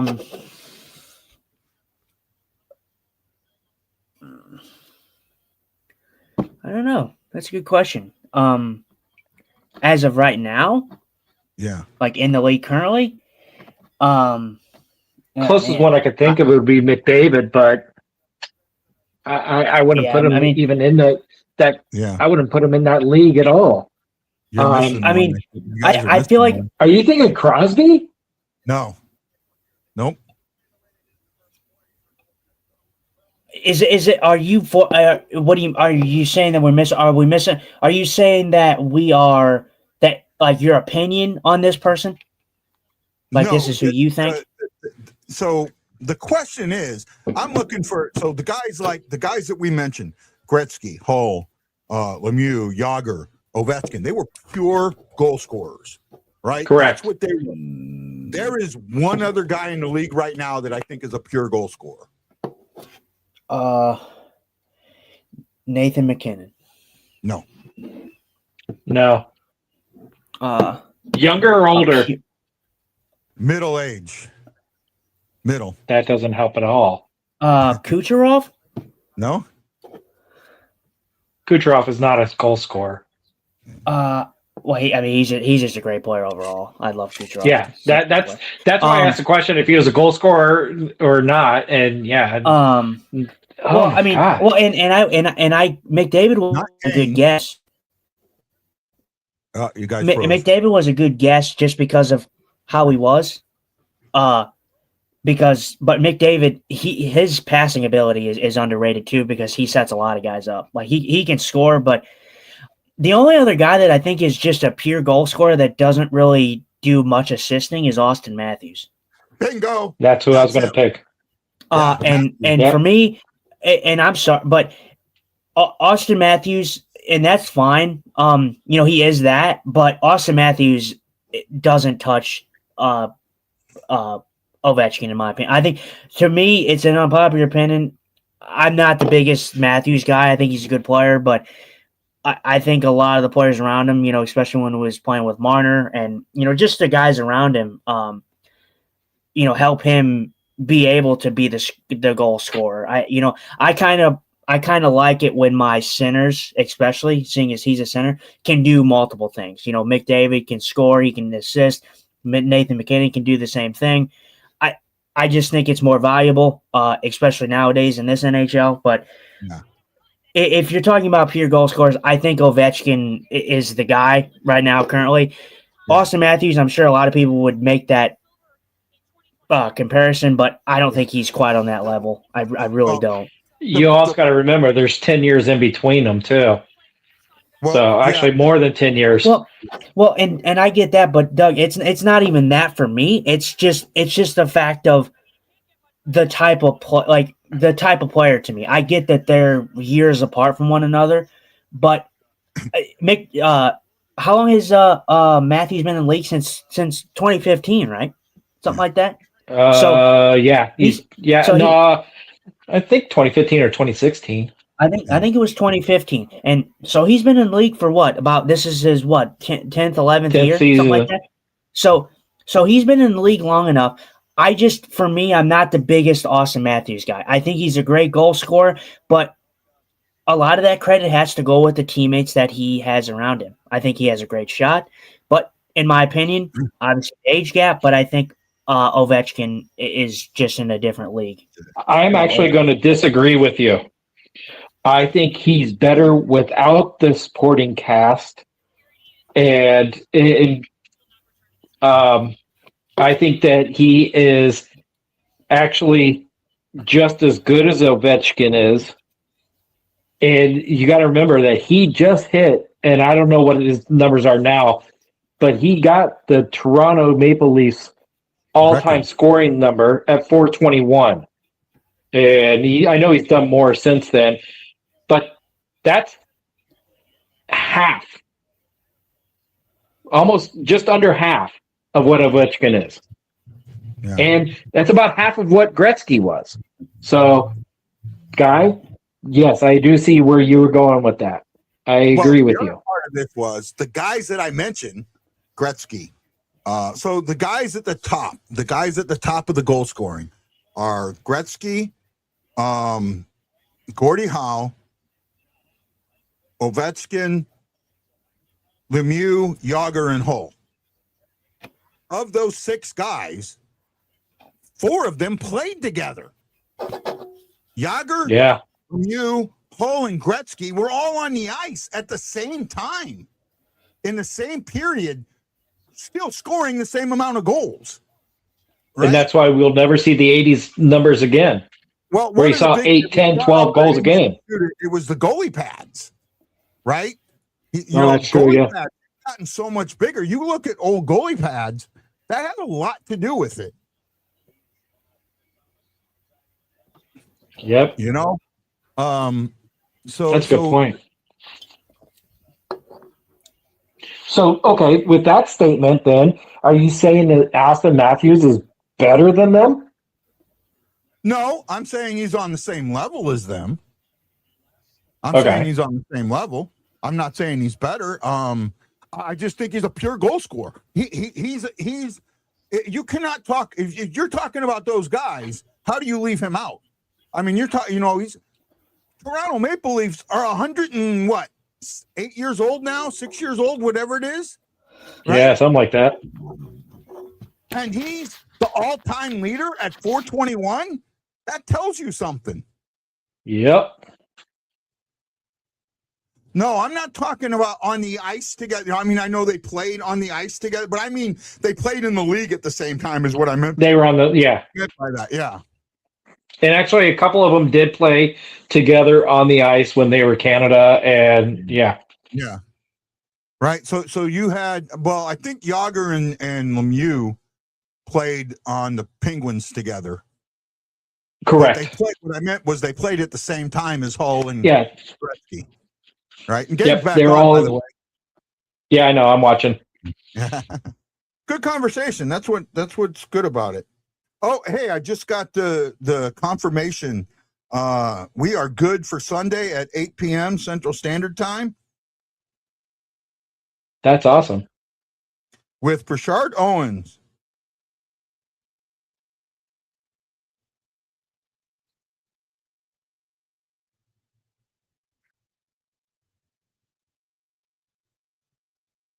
There is a lot of fast puck moving this game. Yeah, that was there was a lot of that in the first period. I didn't know if it was going to continue in the second. So far, it has. Yep. And the hitting is continuing as well. Well, with Bedard back, Bedard is not doing as well as what everybody said, because they said that Bedard's back, Chicago will win. Washington Capitals are up 4-1 over the Chicago Blackhawks. That's awesome. It's going to take a couple of games for him to come back. But everybody's like, "Oh, he's back! He's back!" I get hate for this, but I still think Bedard's going to be kind of a bust. For what everybody thought he was to what I think he's going to be, I don't think he's going to be what everybody thought he was. So, out of all the young kids that are in the league right now, Guy, who would you take first in your fantasy draft? Young kids? Yeah, under 21. I would probably go with Celebrini. Justin? I think he's playing in a more open offense. I mean, again, as a fantasy player, he's playing in a more open offense, and he's playing with a more like there's no we have to win right now attitude, so there's no pressure. It's a no pressure game for him. So it's allowing him to be him. And I think Bedard is playing in sort of that. He's getting to that point where the pressure of being Bedard is starting to get laid on it. And his injuries are mounting. I think I would have to go with Celebrini. What about you, Justin? If I was now, and we're talking long game, right, Doug? So, like, in a grand scheme of things, if I had to choose somebody that under 21, you're a GM of a team, and you have a pick. You have a fantasy pick. You can pick anybody that's out there. That has to be under 21. You know what? I'm going to make I think we should number 22, and I have a reason for that, and I'll tell it in a second. Okay. What did you say? Make it 22, not 21. Oh, okay. I'm gonna go with. We're talking long game, and you're saying if I was the GM, who would I take first overall? Looking at it right now, Celebrini is a great choice. For me, I'm going Matthew Schaefer. I think defensemen, having defensemen come in are big for long game. So I think Matthew Schaefer would be my pick for a guy, a young guy. That is a fantastic pick. So, okay, you bumped it up to 22. Yeah. Well, the reason I did that is because so many guys play 3 years in college hockey before they come in, so they're 21 when they're coming in. So some of them are in that 22 range now, and there's one that's on the ice.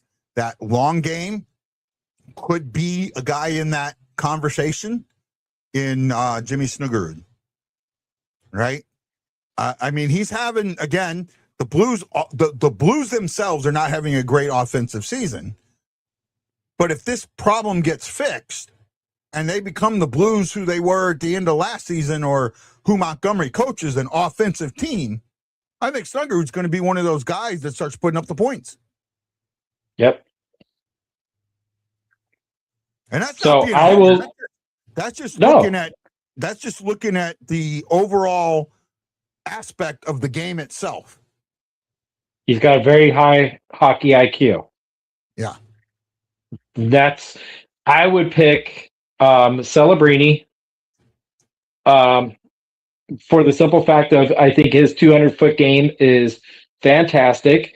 I think that he is getting into his own groove now, as this is his second year or third year. No, this is his second year. Oh shit, that was a hard hit on my boys. And one of the things that I like, he stands up for his own his own teammates. I don't see Bedard doing that. Yeah. I don't. Schaefer doesn't do it. I think Schaefer will do it. Don't get me wrong. I think he will once he figures out his place in the lineup. Yeah. But I'm with you, Guy, on this. I think Bedard is not going to be anything like what they said. He's the next Kane. He's the next Sidney Crosby. The next Wayne Gretzky. Sorry, I hate to interrupt you. Yeah, what we just that wasn't good right there. What we just saw, you'll see it, Doug, if you're not there yet. Oh no, I'm already here watching the fight. Yeah, I didn't get to see the hit. Yeah, Snuggerud. That's Snuggerud. Speaking of Snuggerud, the Snuggerud gets hit by Tanev there. Yeah. I didn't see the hit. I saw the fight. We were talking, so I missed the fight. Yep. I still don't like Shin fighting. I don't like Shin fighting. I get he's standing up for his teammate. I get what you're saying. I'm not taking. No, we're not doing that tonight. That's not what we're doing. Shin stuck up for a young guy, Snuggerud. That was absolutely the right decision. Absolutely. That was a clean hit. He's just standing up for his boy. Yeah, that's the first time I've seen Shin do that. He didn't do that when he was younger. Oh, he's done that a lot. There was a thing that happened in the season earlier this season where Shin did fight, and the Blues were up in the game. That I can understand. That I can say, yeah, why is Shin fighting there? That right there, I'm fine with that. Shin sticking up for his teammates. That's what you wanted. Everybody's talking this season about how the Blues don't have any mental toughness. They don't have any toughness. Well, Shin just showed you toughness. He stuck up for his teammates. People said the Blues don't stick up for themselves. He just stuck up for his teammate. The problem is, Justin, is Shin is a skilled player. You're taking a skilled player off the ice for 5 minutes, right? Okay, so you play this black and white. What do you want? What do you want him to do? Do you want Nathan Walker to jump off the bench and go fight this guy? That would be a penalty. Was on the ice at the time. That was who was on the ice. Shin was on. I mean, Shin was on the ice. Snuggerud was on the ice. Bush was on the ice. Well, Snuggerud wasn't going to fight. Yeah, Snuggerud, he got hit. He wasn't going to fight. Bushnevich is not a fighter. He can fight. Okay. What about when you piss him off? I don't know the defenseman. I think it might have been Falk and somebody else, or maybe it was Parayko. So it was something. It was not fighters. Believe me, I'm telling you right now. You can't. I mean, the Blues can't have someone off the bench. I mean, yeah, you can. The thing you could do is you could take his number and then maybe do something later, but. If your captain's on the ice and he's known for his physicality, why not do something? And I'm also going to speak up on that. Way back on the play, so I get that. I get that a little bit. Shin is your captain. Your captain. If somebody goes after a young kid like he is, your captain should be the first one in there, and then you get the enforcers in there. But if there's no enforcers or no fighters on the ice, it's up to Shin to take care of it. Yeah, it's I think it's Parayko and Broberg. None of those guys on the ice were fighters. Shin was the only guy that was going to take that fight. Well, Parayko should be a fighter. I mean, he can fight for Canada. Why can't he fight for the Blues? You know, so Send him No, to I do Winnipeg and see if he fights. I do see your point. Well, I will say, Shin or not Shin, Pareko has never really been a guy that really does do much fighting. But he did have that tilt in the Four Nations. Shockingly enough, Yeah. you know, that was the first time I saw him fight, and it was against someone, or it was against, I think it was JT Miller, and I was like, out of all the people that he would have fought, I felt like JT Miller was not going to be that guy. I do think JT Miller is kind of from his time in Vancouver, I think he's kind of known as a locker room cancer, and kind of a douche, but you know, that would not have been my pick if Pareko was to step up and fight somebody. Damn it. Damn it. I damn like it, when damn you it. swear like that because it tells me that there's something good coming. But never mind, it Yeah. went away. 2-0 Mammoths. Who got it? Lawson Krause. Who actually I had a conversation Oh, today yeah, Dvorsky. with his wife. Dvorsky tried to make a play and it cost. Yep. Yeah, I had a conversation with his wife today on TikTok.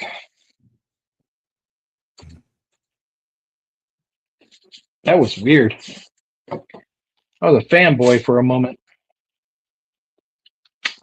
I want to do more lives on TikTok, but the problem is because I use StreamYard, I don't, for some reason when I go live, it doesn't give me the option for an RMTP, right? To use StreamYard. Oh, there we go.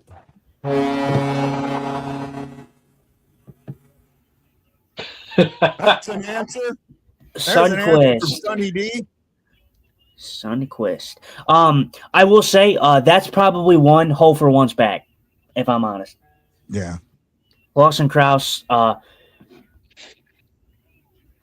don't know how well of a shot it was. I mean, but it is Lawson Krause. Like, no disrespect there, but he probably should have had that one. Thanks. Well, that was Speaking of, far down by Sunquist. What a shot. Yeah. definitely not the guy that I expected to score. Super Jeff Sunquist. just totally blocked Veg I don't think Vimelka that right was a there. tough goal, E. I think that was a really good goal. That No, was- I'm saying that was a fantastic goal. Oh yeah, that was a wicked shot. yeah, I Far mean, that down. was far down, top corner. Yeah. You know? God But damn you it! didn't get to see I'm it. gonna lose my bet because this is gonna be over 4.5. Oh, maybe yeah. I think it's probably gonna be over 4.5. Right? I felt like that was a goal scorer's goal there. You got that right.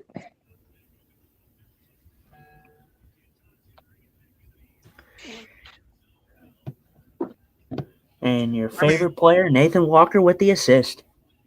One thing that we've got to remember with the Blues is they got a lot of young guys. They got guys that are going to make mistakes. They got a lot of young guys that are still figuring out how to play. I mean, of our young guys, the most experienced is Neighbors, but I mean, he's still. I don't consider Neighbors a veteran yet. I think he's got another year before you can. Maybe next year you consider him a veteran, but there's still a lot of young guys out there, and they're going to make mistakes. Oh, Thomas just missed. I think Kyrie should have shot that. I need Thomas to score. I have a bet on him.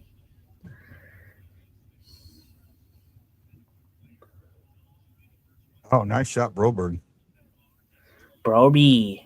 I must be like 20, 25 seconds behind you guys now. You're behind me. I'm at way behind 10:30. you. 10:30 and counting. I'm at 10:45 right now. Yep, I'm 15 seconds behind y'all. I'm not directly with Guy. I'm still behind him as well. We might be getting a too many men on the ice penalty for the Mammoths. The Mammoth, I get it. That should be too many men on the ice, but they're not going to. Yeah, it hit a skate. See, I hate that rule. If the guy throws it at the player, it should not count. He purposely passed it right to here to hit him. I don't. I the too many men. I hate. Like I don't hate it. Like if the player comes off and you see the six guys on the ice, I absolutely hate the like player not being involved. Like in the play, like he'll go off for line change, and like you said, Doug, like it'll like be like barely touched, but like the player's like not even in the play, and they still call too many men. I hate that. I hate it. Yep. It's, Well, it's actually, they so just garbage. stopped it. That's all they did on this one. So, Hey, Doug, are you in Utah Yeah. or just a Utah fan? I'm a You're in Utah Arizona, fan. I'm in aren't you? Arizona. Yeah, Yes, he's I'm in an Arizona. Arizona Coyotes fan. I mean, he just went over to fandom. It Right, took me a little bit you of were- time, but yep. Yeah, you were all in on the Arizona Coyotes. Yeah, because the jerseys were elite. I love the jerseys in Arizona. Still have it. They're going to get an expansion team within 2 years. If they can get No, the stadium, I think it's gonna be figured out, longer than that. if they can get the stadium figured out, which Gila Arena wasn't that bad. It was actually a pretty good arena, wasn't it? I've seen it. I haven't been in it. I've been to it. Gila River is okay. It's very expensive. The city of Glendale owns it, and they charged a lot for the teams to play. So it holds what 16, I think 16, 17,000, but it was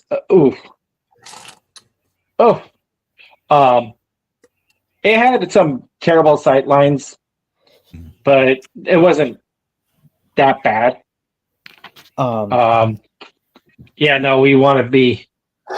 And the biggest thing is that what a lot of people don't understand is how spread out Phoenix is. Yeah. And most of the hockey hockey fans were in the same area that I am in the East Valley. And it was all the way on the other side. So we would have to travel almost an hour to get there. I mean, so I've got a thought process. This is like for me, like I have a daughter that lives in LA, right? And LA's like St. Louis in ways. It's got, its own little municipalities around and all of that. But to me, like Anaheim is LA, right? It's all part of that metro area, So when I've been to Phoenix, I haven't lived there, but I've been there, and I actually stayed in a hotel that was right next to where Gila Arena was, right in that area. And to me, I mean, from the airport to there was only 20 minutes, 25 minutes, which is about the same from the airport in St. Louis to where the Blues Arena is, which is okay for me. So some of that I don't completely understand. To me, the metropolitan area is the metropolitan area, but So I don't there. So it's just my feeling, my belief. I know if I told LA I'm people about- that Anaheim was part of LA, they'd beat me up. Yeah, no, you don't. I'm originally from California, so you don't consider Orange County a part of LA. No, Yeah, that's like. But I'm about 20 to 30 minutes away from the airport. yeah. The opposite way. So Oh, I Yeah, know. Phoenix- I get it. I'm just saying that's kind of the way I Yeah. look at it. yeah,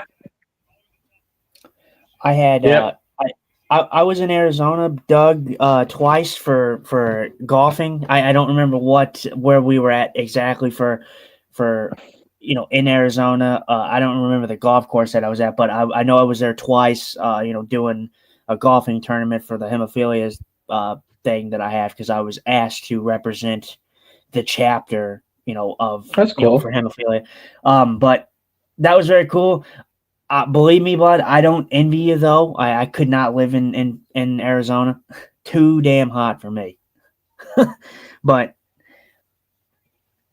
it was definitely cool. Like the scenery and everything is very cool there. Let me say a it's big brown to thank you me. Sorry, Doug. Give me a second. Sorry, Doug. Let me say a big No. thank you to Joseph Trigg, E. Guido, Jennifer Morgan, Stephen Glass, John Jeffrey, Todd O'Neill, Aaron Nels, Teresa Singer, Jason Nichols, John Hefner, and the man I just cut off, Doug Simmons. So putting them thumbs in the air. We greatly appreciate you. Thank you so much. I'm glad you did it because I was that was what I was trying get you to do at the intermission, but we were getting into that conversation. Yeah. But yeah, Sorry about that. you know, you're good. So this has been a good game so far. Both of these teams have come out with energy in this game. Blues currently out shooting the Mammoth, I think 16-8 right now. In this, not in the period, but 16-9. 16-9. It's going to be 16-10. Oh, thanks. Does the 10th one go in? Oh my goodness. Mm. Who's he got here? Sean Dursey. Yeah, yes, it does. Oh wow, he's wide open. Yeah, he was. What in the world?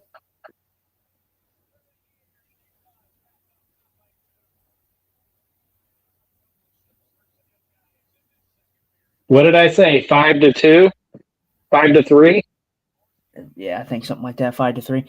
Yeah, it's God damn it, man! Freaking. Sorry, I my internet was down for a second. That was on Snuggeroo. Snuggeroo was not covering his guy. Nope, he's puck watching. Yeah, he's absolutely puck watching. Yeah, he's not even anywhere looking. That's the younger crowd. They do a lot of that. I see a lot of it on my team, even. And we actually sent one of our better defensive men, Dmitry Sinemov, back down to Tucson because he kept puck watching. And also Jersey came back, but yeah.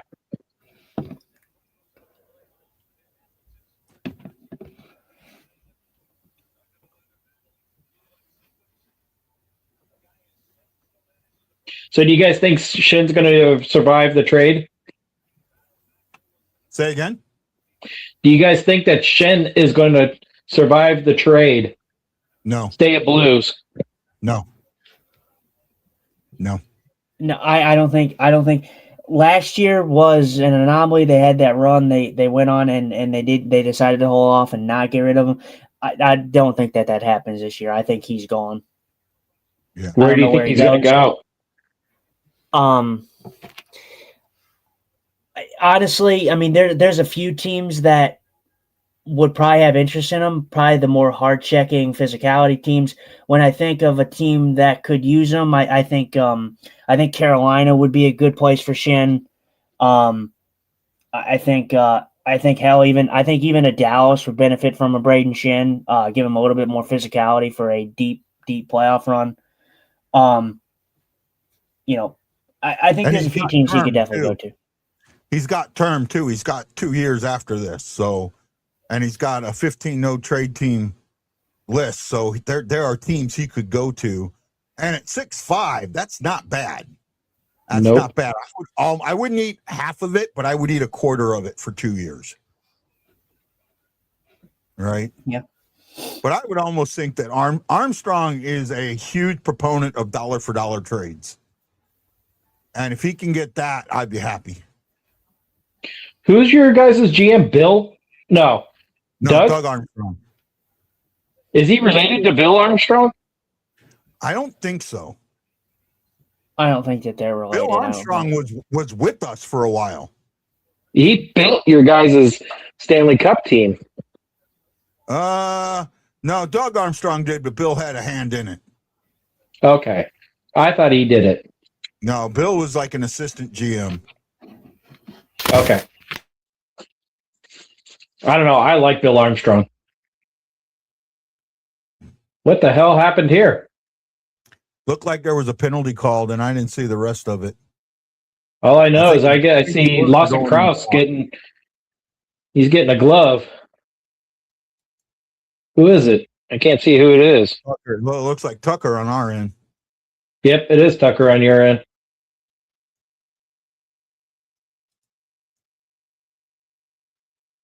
I have a feeling he's going. If the no trade clause can get waived a little bit, Buffalo could use them.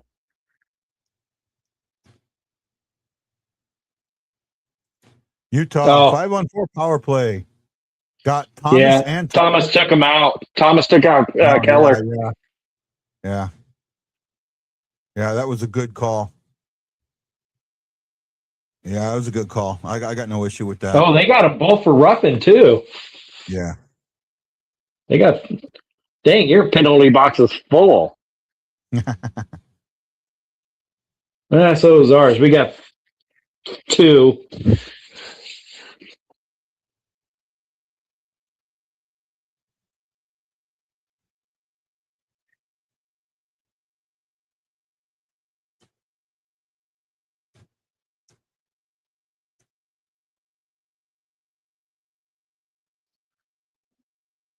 Got to kill this.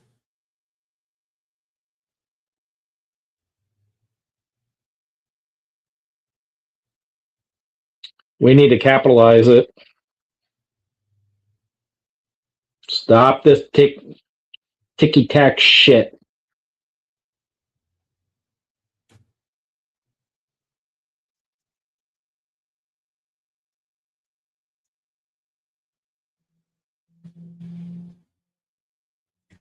I mean, even with the Finally. score, it's still been a well played game by both teams. Oh yeah. It just comes down to that one goal in the very beginning. Yeah.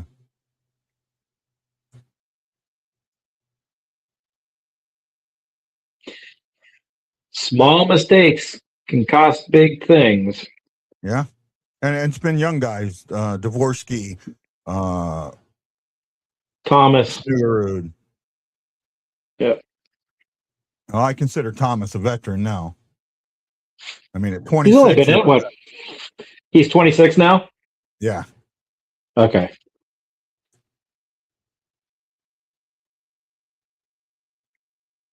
Yeah, he's 26. When you're on that UFA contract, you're no longer a young guy, you know. Yep. Yeah, no, I mean Thomas is your franchise player right now. I mean he's not a rookie anymore. I mean, he's not even he's in the early stages of his prime, pretty much. I think they say about 27 is about your prime, your peak prime. 25 to 29. Yep. Yeah.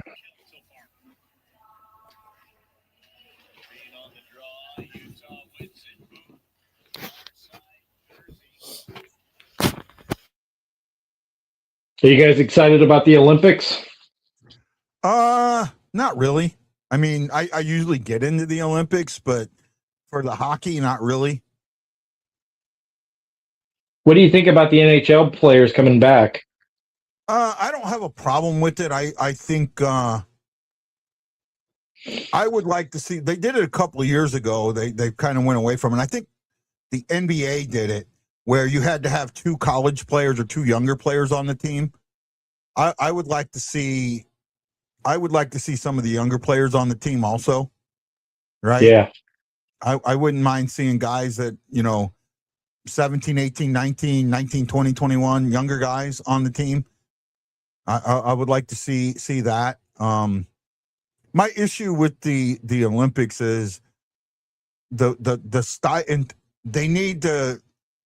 If you're going to want, and the Olympics wants the NHL players, which is fine, but the IIHF has got to change the rules to match the NHL game. Right? They've got That's the rink size. Closer. I mean, rink size is one of them. But also, the auto icing, that's one that's kind of doesn't work. There's a few, the no fighting, right? There's no fighting in the IHHF, right? So Yep. some of the things that used to that I now look, I get in the international game the no fighting. I get that. I don't have a problem with that. But I would like to see the rules slip closer to the NHL. I would like to see the rink size be closer to the NHL rink size. I'd like to see the play shift a little bit better. Dante's Inferno, I'm excited. maybe the Blues will have post break magic like they did last. Well, they got a lot more players going to this one than they did in the Four Nations. They got what, 5 players now going? Dvorsky got picked today for Slovakia.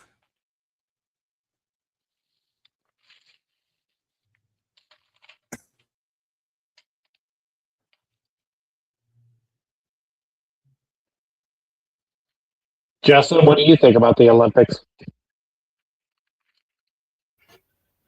I'm excited for it. I like the break. I guess it's 50-50 for me. Like I like the break. I don't like the break. I don't know. I just like watching hockey in general. I don't have a problem with the NHL players coming back. I do think it has. I think it'll come down to like presentation and just how they present it on on TV. Like, is it going to feel like a big spectacle? Is it going to feel like a big thing to me? I would assume so with the amount of talent you have. I mean, I feel like I don't know how you can not have, talent or have the feeling of it being huge, just with who you have. Be honest, what I'd like to see, and this is controversial, right? I'd like to see ice hockey become a summer sport, not a winter sport. You want to compete with other, like baseball? Well, here's the thing, right? Basketball in and of itself is a winter sport. It's played during the winter, yet they have it in the Summer Olympics, right? So it doesn't affect the game. That doesn't affect the NBA game, the professional game. Well, in the NHL, this is played when the NHL is playing, and it affects the game. And it doesn't just affect the NHL game, it affects the game in every country in the world because they all play in this period. So if you could move it to the summer game,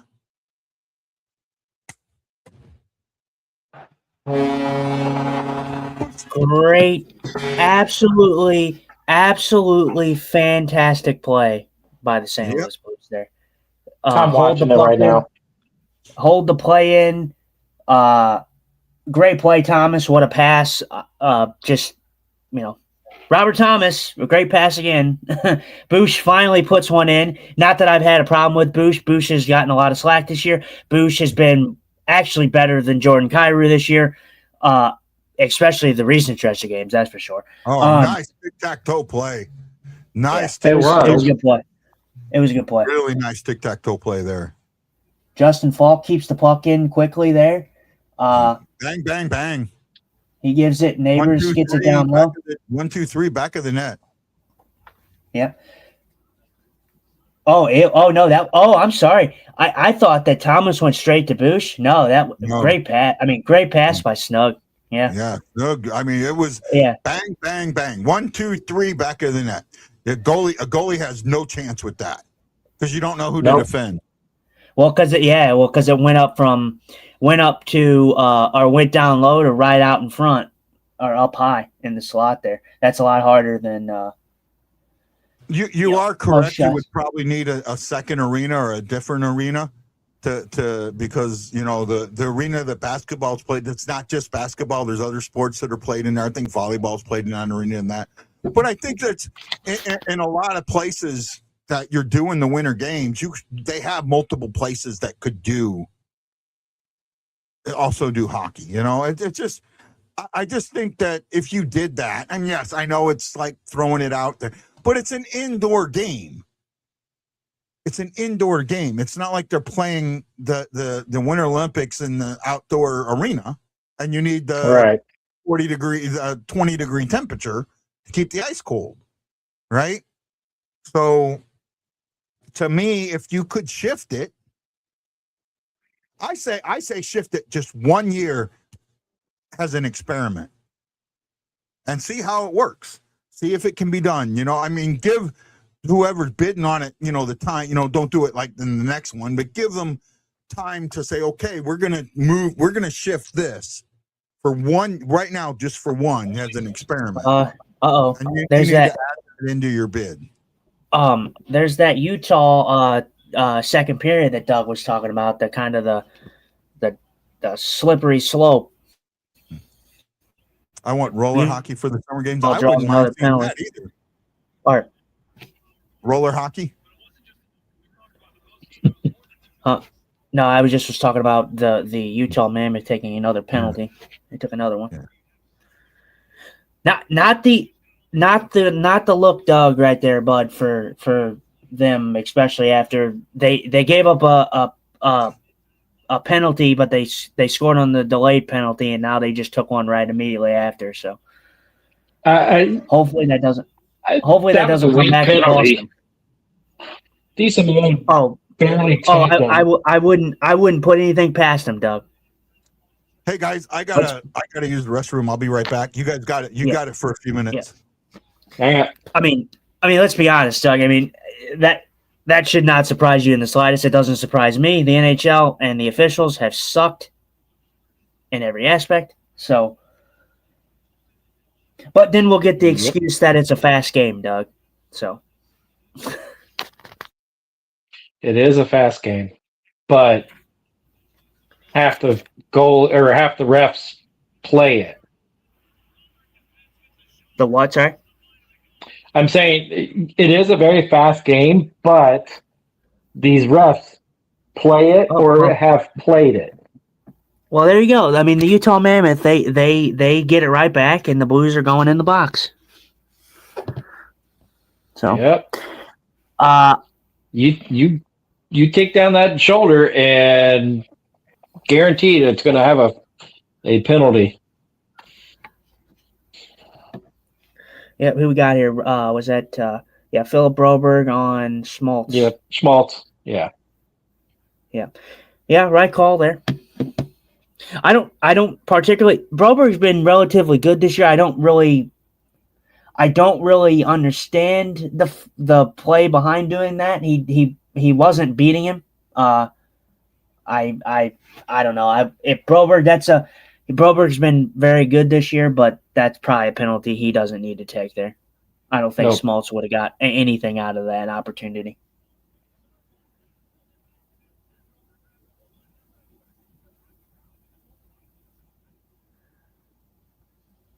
I will say though, Doug, I've been, like I said, I've been the one heavy on the officials. Guys a little bit more lenient with them, but it's what kind of goes to what you were talking about, the physicality kind of going away in hockey.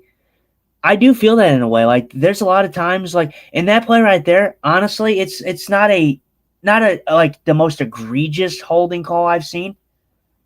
For me, it's more so like two guys like battling for the puck, and the NHL has lost in the sauce with that. They have two guys fighting over a puck, what they should be doing, and they're calling a penalty on such and such, for a puck battle. I mean, it's just not good, nowadays with that. It's not good for the game. No, it's not. For me, it's the inconsistency. It sets a bad precedent for the league. Like you said, I think it sets a bad example that you let some things go, but then you don't let other things go.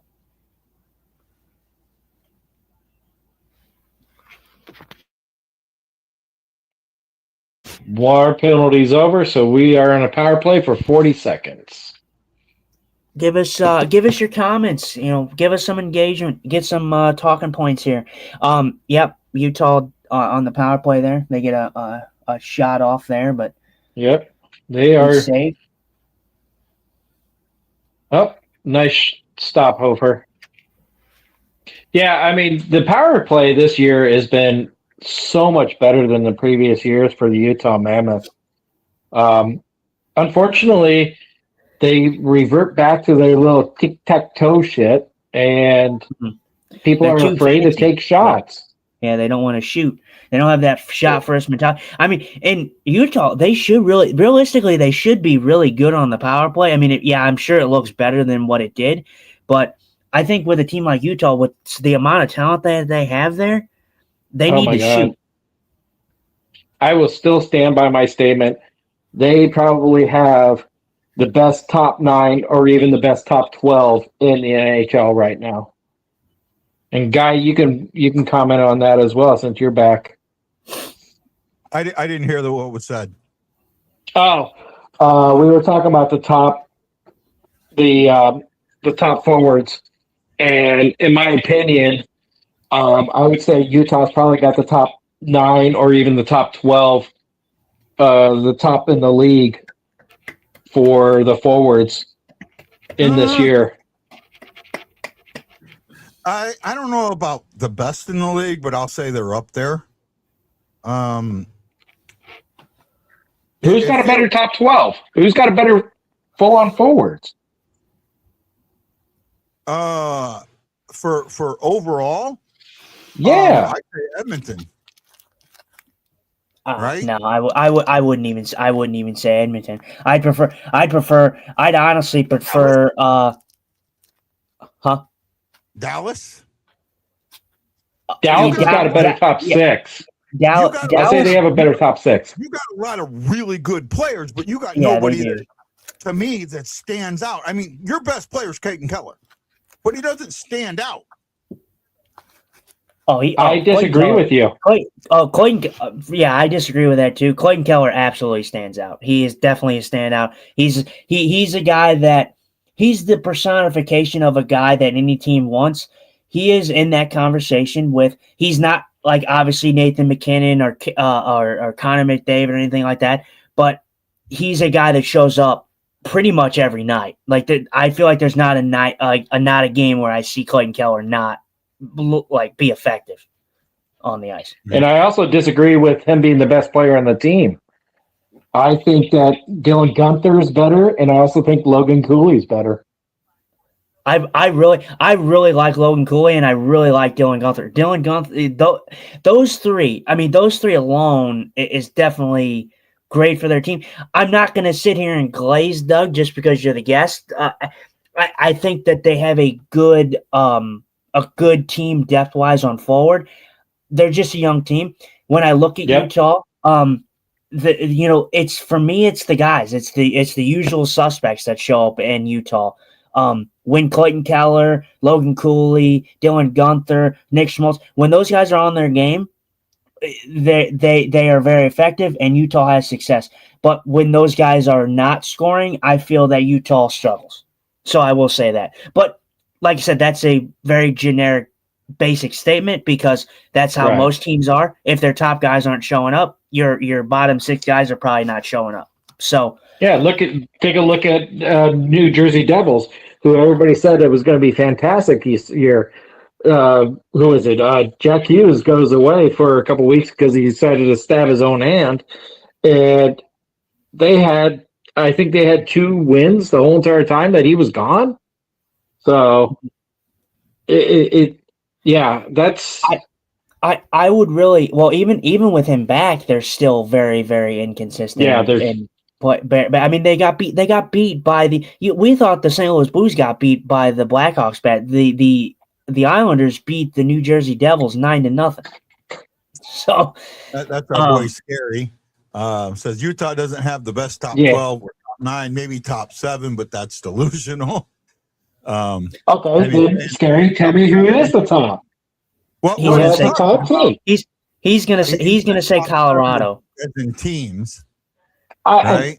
Colorado's got a fantastic team, but they got a top 6. Oh, you got to look at more depth. Doug, I'm gonna say this. Like I said, I don't know how much of this show you actually watch. I'm saying that Scary would say Colorado because he's like the closet Colorado fan here. Okay. But Colorado, I'm with you, Doug. Colorado is a top 6 heavy team. Their depth becomes an issue in the playoffs. Their goaltending isn't proven enough. That's why I'm not sold on Colorado winning the cup. I think that very rarely do you see a team, play number 1 in the league and be the President's Trophy winners and then come in and win the cup. It very rarely ever happens. So I don't think it's going to happen. I think their depth lacks in Colorado, and I definitely don't think that their team all around is better. No. And I also think the same thing about Dallas right now. I don't think that they're going to go very far in the playoffs either. Dallas is going to go. Who's getting fired, Chris? What do you? I know you're watching football, so I'm not sure. What are you talking about, Chris? Dallas is going to go far. Dallas is going to go far if Jake Ottinger is good. If Jake Ottinger is Jake Ottinger that I expect him to be, Dallas will be decent. But I am one of those. I am one of those guys too that I said a couple years ago that I thought Dallas was going to be on the downward trend. They got a couple guys, a lot of hidden gems in their pool or whatever, and it kind of kept them afloat. I kind of thought that Dallas was actually heading towards more of a like a rebuilding situation. I felt like a couple seasons ago they had like Jamie Benn, who was aging, Tyler Sig. I felt like they didn't have the Jason Robertsons coming in. That they had the Rupe Henses and they have some great players over there. Miro Heiskanen on defense there, probably their best defenseman. I think that he's touted as their best defenseman.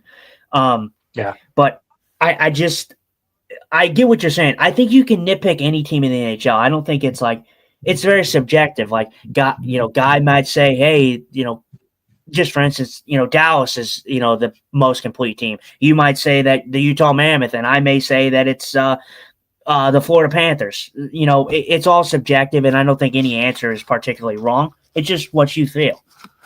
that's true. I mean, unless you're completely delusional, and you tell me something like the Buffalo Edmonton? Sabres are the most the Buffalo Sabres are the most complete team. They're playing good hockey, but you have to be realistic. If you're realistic with your expectations, then I feel like your answer is not wrong. No, this is Okay, scary. so Scary's saying here about the 16 goals on the second line has only most by 16 goals. Their second line has 28 goals. Is that because Nathan McKinnon is switching lines again, I don't like know. he did a couple of years ago? I don't know where he got that. I don't know either. Where he got the numbers from, Scary. I will say, sorry, go ahead and read that comment if you want. Yeah, no, this was something for me. Chris was replying to a comment that Hef had made, and I can't see that. It doesn't tell me when there's a reply. So that's what that was all about. So, okay, my bad. No biggie. Yeah, the for me, like I said, the Colorado Avalanche, they're a team that I've always touted as they're a team that has little to no depth. They have a great top six, and I would even go as far as say they have a phenomenal top three. Their first line is incredible, but then honestly, you look at the stats for the Colorado Avalanche. I looked last year. You know who sits atop of the Colorado Avalanche every year, and they sit atop every year by a large margin? Cale Makar and Nathan McKinnon. And they're so far ahead of everybody else, it's not even funny. Yeah.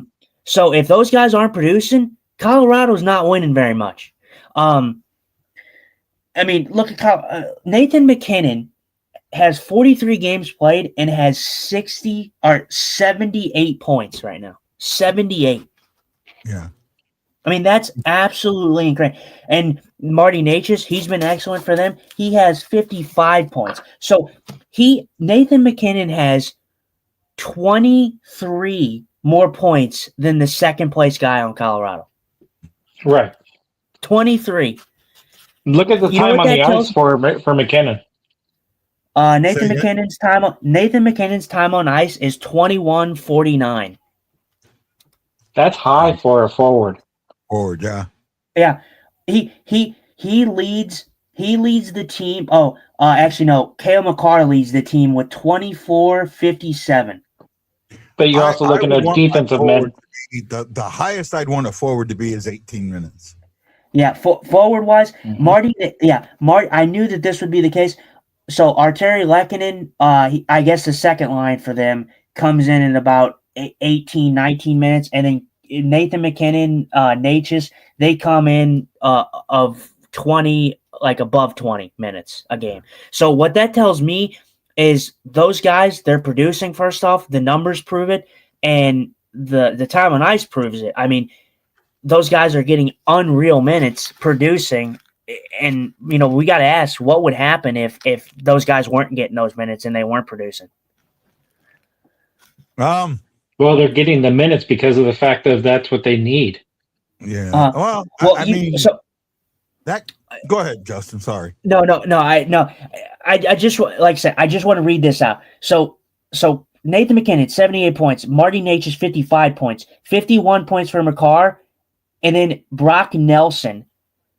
Okay, so those three players, Marty Natchez, Cale McCarr, Nathan McKinnon, are top of the leaderboards, like I expected them to be. Brock Nelson, how many points do you think Brock Nelson has this year? He's fourth on the team in points. I would say Take a 45, guess. maybe. 37. 37 points. So you have Cale McCarr that has 51 points as a defenseman, and then your next drop-off is 37 points. I mean, granted, Brock Nelson has been fantastic this year, and I'm not taking anything away from him, but it just proves my point that Colorado doesn't have much depth. Yeah, their team's getting it done. Yeah, their team is very, very good, but their depth is still an issue. And it's going to become an issue in the playoffs when Nathan McKinnon and Cale McCarr are worn down.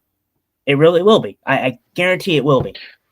I don't think Cale McCarr will wear down as much, just for the simple fact he's defense, and defense always has high minutes playing. But That's for a forward to have over 20 minutes, that's a third of the game. He's going to be dead. That is true. I will say I agree with you, Doug. Cale McCarr, yeah, defensemen do get bigger minutes, but I think the reason I say I lump him in there is because of the defenseman that Cale McCarr is. Now, you're probably not going to agree with me at all, Doug. I think Cale McCarr is a fantastic defenseman. He's a generational defenseman, one of the best in the league, probably if not the best. But I have said this, and I've been on record saying it. Guy knows it. Cale McCarr is a great offensive guy, but his weakness is his defensive ability. Yeah, he is basically a fourth forward when he's on the ice. Yeah. And I'm not going to disagree with that, because that's the way he plays. That's the way he was growing up. That's the way that the Avalanche want him. So yeah. Well, and the reason I say that you could disagree, because there's a lot of people that would disagree with that statement, because like I said, I just think that he is very overrated. Like he's probably underrated for the ability that he has on the offensive side of the puck, but he's very overrated with the ability that he shows on the defensive side. He lacks severely with the defensive part of his game. And I have always said that McCarr is a good defensive player.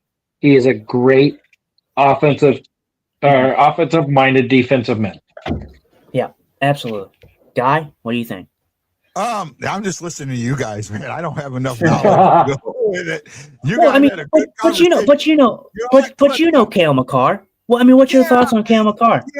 But here's the thing. I wear blues-colored glasses, and when I see Colorado, I see Kroenke, and that takes everything away from me. and they're a great team. They're built well. They have a chance to win the cup. Problem is, and you can go back. We talked about this last show or 2 shows ago. You go back and you look at the teams that have set the record for the most points in the league.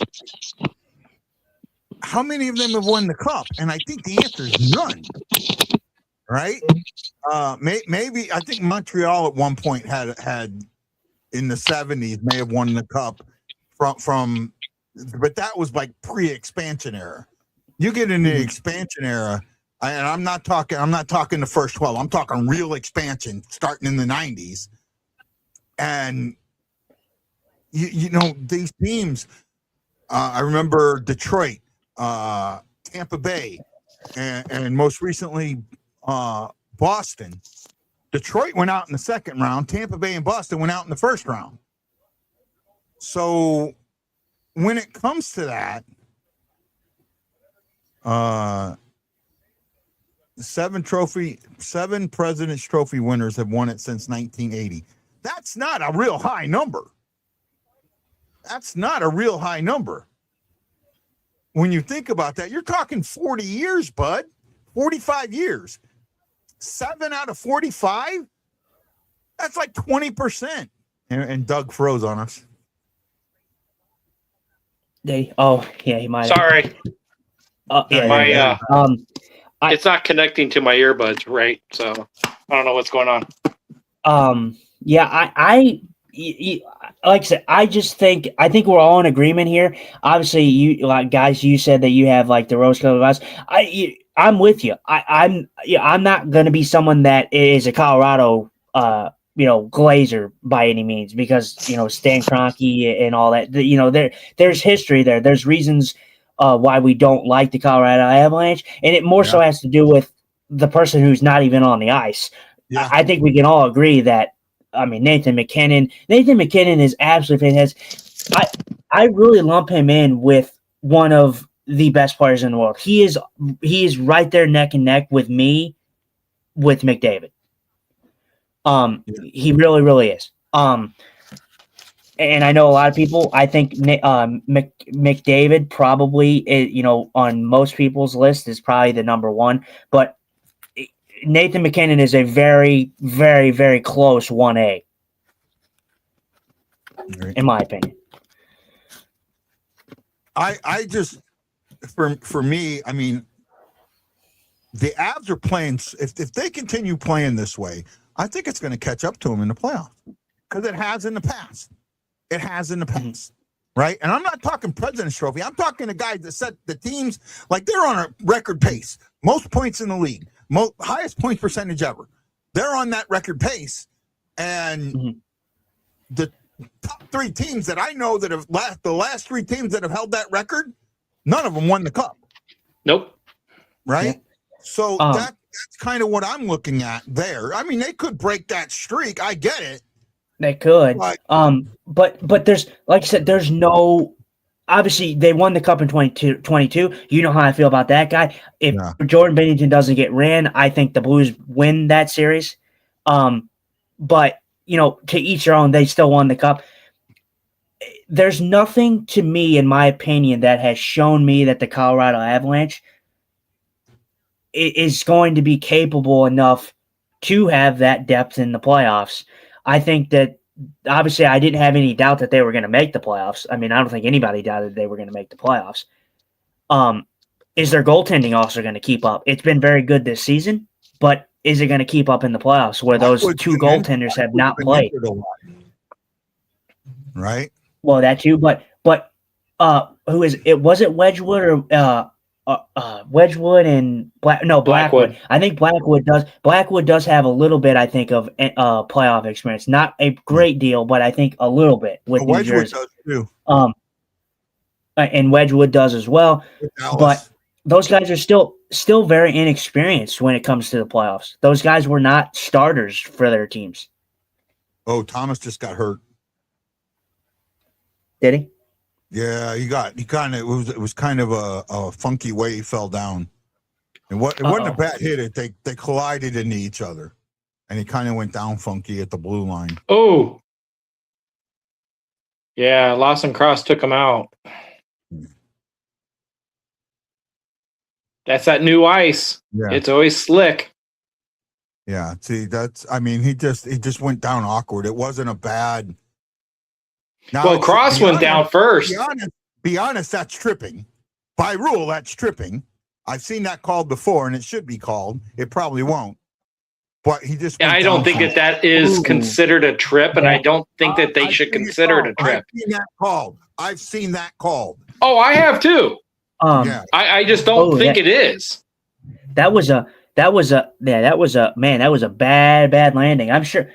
I would be shocked if he's not cut on that from that, like falling right on the ice like that. I'd be shocked. I think he got the wind knocked out of him, to be honest with you. He probably did, but man, he landed right on his freak. If he would have went a little further, he would have freaking scorpioned. I think he kind of did scorpion in a way. Yeah, his He legs did went a back, little looked bit. good in his back. He's going back in the back. Yeah.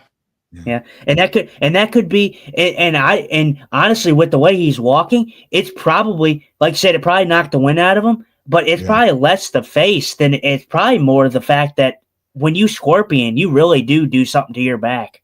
So hopefully, there's nothing there with your back or nothing. I think they're going to check him for concussion. I think they're going to check him for concussion protocol. Yeah. But But no malicious. No malicious intent by Kraus. No. You know, he falls. This is hockey play. You know, can't do anything about But that. I have seen a guy get tripped that way, and the call be made. Yeah. Oh, I have too. I have to. I have too. By rule, that is a trip, right? Yes. By rule, that is a trip. Well, it happened. It happened this season. It happened, I think, a couple weeks ago. Sundqvist, he fell down and he went sliding and he slid into somebody and they gave him a penalty. Yeah, they gave him the tripping penalty. You're correct. Yeah, I've seen, and it's not just once. I've seen it a lot of times. I mean, but then again, all I'm saying is, by rule, that is considered a trip. By rule, I for me, like that one I could have made a case for. But the Sundqvist one a couple weeks ago that we saw where he fell. I mean, Sundqvist he fell and he slid about a good 5 feet before he trips this guy, and they called a penalty. How do you call a penalty on a guy who's on the ice sliding, and then he slides into a guy? He doesn't have any control on that. Yeah. No. Yeah, it says player. Ryan Green says player. Oh man, I'm doing it. I'm saying his name. Player slides into a player, always called, but not for the Blues. That's the hockey gods for you. Yeah. Oh, somebody's going in the box. Well, yeah. Alex Turney doesn't look too pleased. So, it's Dylan Gunther. I think it's Gunther going. Yeah, Dylan Gunther. Yeah, Dylan Gunther to the box. What are they calling? Interference? I would think so. Right there. Yeah, interference. Oh, yeah. He slowed him down after the puck went by him. Shin, I will say Shin did kind of sell it a bit. I will say that. They're trained. He did. I mean, you know, that's always a bad thing, you know. But guy, that's the issue. You know what you just said? They're trained to sell it. The fact that you are trained to sell it is a joke. The fact that is a precedent that the league has set is a joke. That's not what the league has set. That's what coaches have set starting in Pee-wees. I know, but the NHL has yet to perfect the embellishment rule. How many guys do you see do this? And it looks absolutely egregious. I mean, it looks. You know what I think of when I think of embellishment, guy? I think of the 2019 series against the Dallas Stars when Esa Lindell flopped twice after getting barely touched. If you remember that. Yeah. That's what and Esa Lindell did not get called for that. The Blues went on the penalty kill for that play. I don't like the way the embellishment is called. Actually, I haven't seen it called that much this year at all. Sundqvist has had it called on him a couple of times, right? Like he got fined because it had been called on him. Yeah, I will say Sundqvist is if there was a guy on the Blues that does do a lot of like that kind of flopping stuff, Sundqvist is that guy. There's not the Blues do like there's times where Sundqvist doesn't embellish, but Sundqvist is a guy that has known to be an embellishment guy. But the Blues have always prided their game on really not being a diving team. They're really not a diving team. Never have. You know where the diving comes from? It's not from hockey. I mean, it's definitely not from soccer. Soccer, yeah. Soccer. And the NBA is really bad at it. Right. I think it's so hard. But see, and the thing is like I feel like it's very easy to see embellishment in soccer. It's a lot harder to magnify it in hockey because it is such a fast game, and it may look different to the eye, but there is some bad embellishment penalties or bad embellishment plays that I've seen. Like I don't disagree with you. I do not disagree with you. Embellishment is one of 3 rules that I would like to see fixed. And I'm sure you can guess what the other 2 are. I cut out. I didn't hear the first thing. What did you say the first thing was? I said embellishment is one of 3 rules that I would like to see fixed.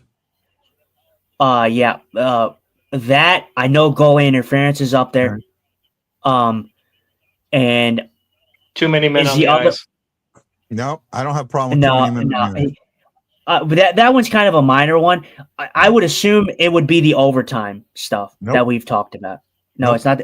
Or is it the referee in the box, like in the building? Okay, the 5th referee.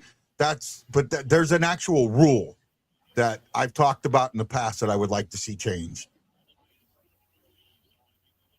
I know. Is it one that we've talked about or one that you've talked about? One that we've talked about. Okay, so I know the ones that we've talked about. We've talked about the 3-on-3 rules changing.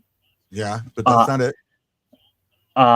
So obviously I got the first 2. The first 2 was obviously goalie interference is the one. I mean, how could you not want that rule to change? I don't know. As soon as you tell me, I'm gonna be like, man, I forgot. But I feel like we've focused a lot on goalie interference. We focused a lot on the embellishment. I can't think of the other one, if I'm honest. Icing. I feel like Icing. How are you going to fix the icing law? If the puck crosses the red line between the trapezoid, not icing. That's something the goalie should have played. And even if the goalie's off the ice, 6-on-5, and it goes through there, that's considered a shot. Yeah. Now I will say, and this is a good point that you bring this up. Now I remember. I know that icing was your thing, but I brought this up, and I know, Guy, you agree with me. When the goaltender is in the net, Doug, and you see the puck roll down the ice, and the puck practically goes through the crease, through the blue paint, and it hits the side of the net, and the goalie doesn't touch it. I don't think that should be icing. I think the goalie should. If the goalie is able to play the puck, they should play the puck. Yeah. To me, to make that rule, because the goalie can play the puck in a lot of places on an icing, right? But to make that rule to where the goalie should play the puck is the trapezoid. And I'm not talking coming in from the sides. I'm saying the red line where the trapezoid is, the goal line. If it crosses that goal line between the trapezoid, that's not icing. That takes icing away anytime, right? And I think that would really help the game out a lot. And it would force goalies to become better puck handlers, right? They did make the one rule change where if you fire the puck from the red line, from outside the red line, and the goalie holds on to it, that the team can't change. So they did kind of take that away. But there's other things that need to be. There's things that slow the game down that shouldn't, and that type of icing, especially in a 6-and-5 situation, because the guy is obviously going for the net. Looks like someone is going in the box. Might be from the Blues. Yeah, Snuggerud high sticking. On somebody got. Yeah. Hey guys, my phone's about ready to die. Okay. I gotta jump off. No problem, Doug. Thanks for joining us, man. I really appreciate it. No, I want to say thank you to both of you all for having me on. I think this was a great time, and I loved it, and I wish I could stay on for the rest of the third, but yeah. I'm at like 3% right now, and it's on the charger, and it's dying. Yeah, no problem, man. We'll see you later, buddy. Doug does some good stuff. If you have TikTok, or I know you said you just watch on Facebook, you don't have a Facebook account. I mean, you have one, but you don't post another. Right. If you have TikTok, follow Doug, Ice Bag Hockey Cards, does great work with the Utah Mammoth.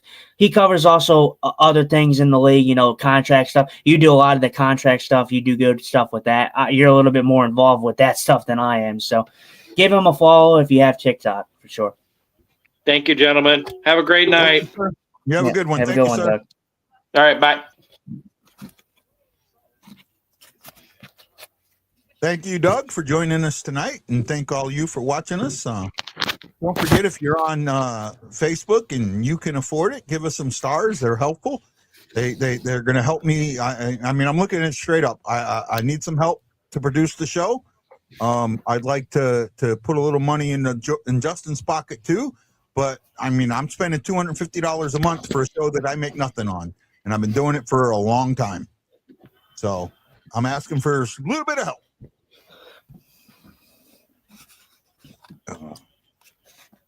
Yeah, I mean, overall, though, this has been... Now, that's embellishment. That's embellishment.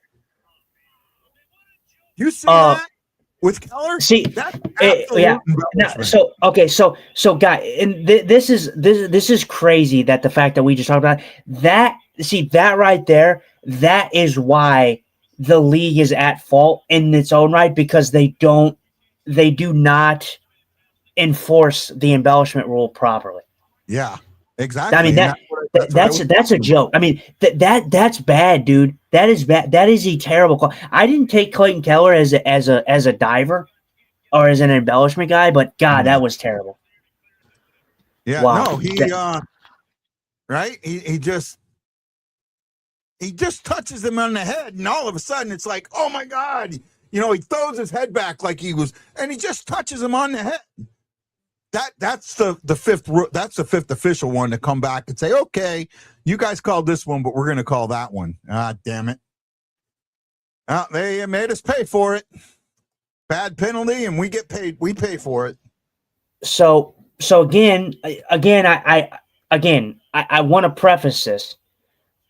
2 games in a row now. 2 games in a row. This happens in the third period. So now this, like I said, this has been a good game. I think the Blues have played a very strong game in this game. I think they've had a lot of chances in this game. I'm sorry, guy.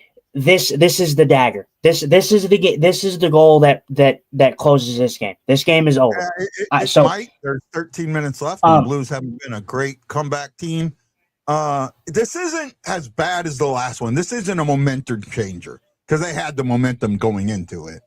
But it's still. I wouldn't say that. The Blues scored second. The Blues were a goal behind. They haven't played a bad third period. This, like I said, this right here. My thing. Think about it like this. Okay, I said momentum, but when you get a power play that you don't deserve and you score on it, take that momentum and times it by 2. Yeah. So don't just say momentum. I get it. Times it by 2. It does help that team out, obviously. Us in that obviously word. That's going to become a keyword. That's going to become like our little thing. Obviously. Sorry, man. Oh, I'm going to choke to death.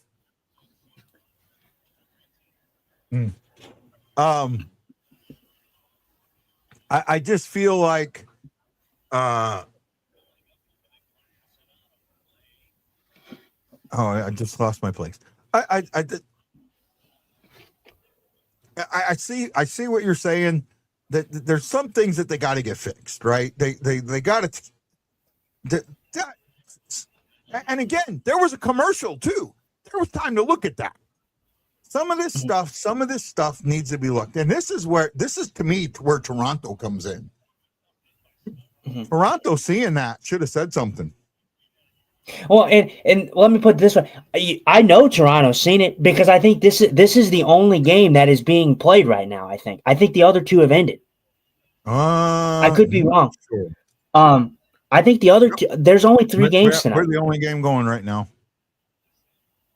Yeah, so there's no reason why they should not have got that. But here's the thing. The problem is you can't review the penalty. Toronto cannot call a penalty. And that's something that needs to come. Oh, wow. Hoffer just took a stick to the face. See if they get.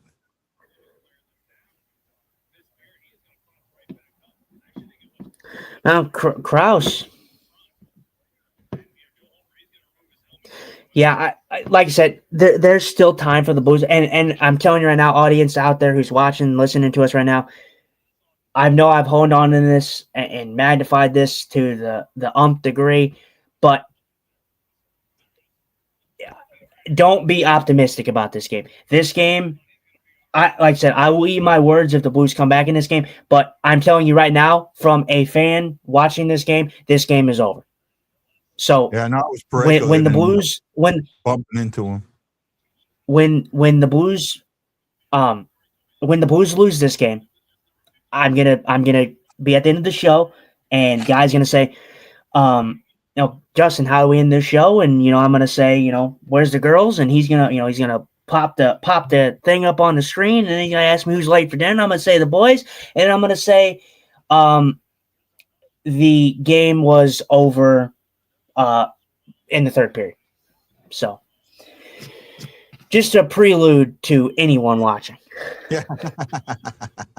I'm a straight shooter. So like I said, I've been optimistic all year, Guy, and this team is capable. They played a good game. They really have. They have not been bad tonight. That's your game killer right there. This game is over. But Blues have 11:50 to play, so there's still time. I'm hoping for a comeback. That should be awesome, yeah. I'm hoping to, but not counting on it. I'm hoping. I mean, like I said, it's perfectly, it's plausible. Like 2 goals is not that difficult. I mean, they can come back. Not, but it's just coming down to it. I mean, what happened?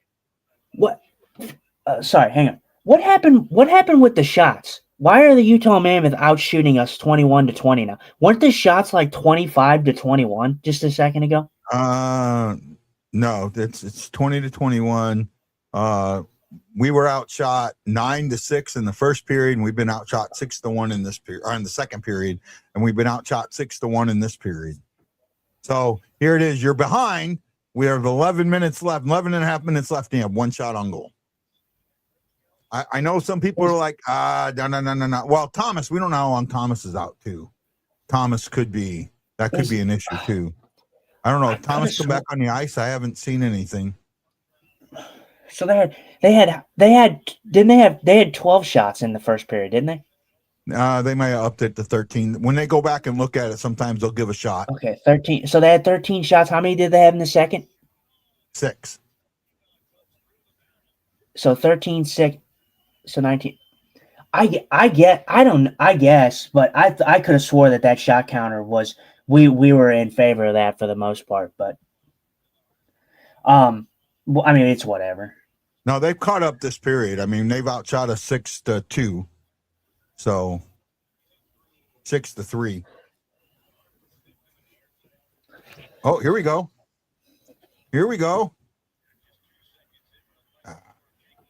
Should have passed that to Walker.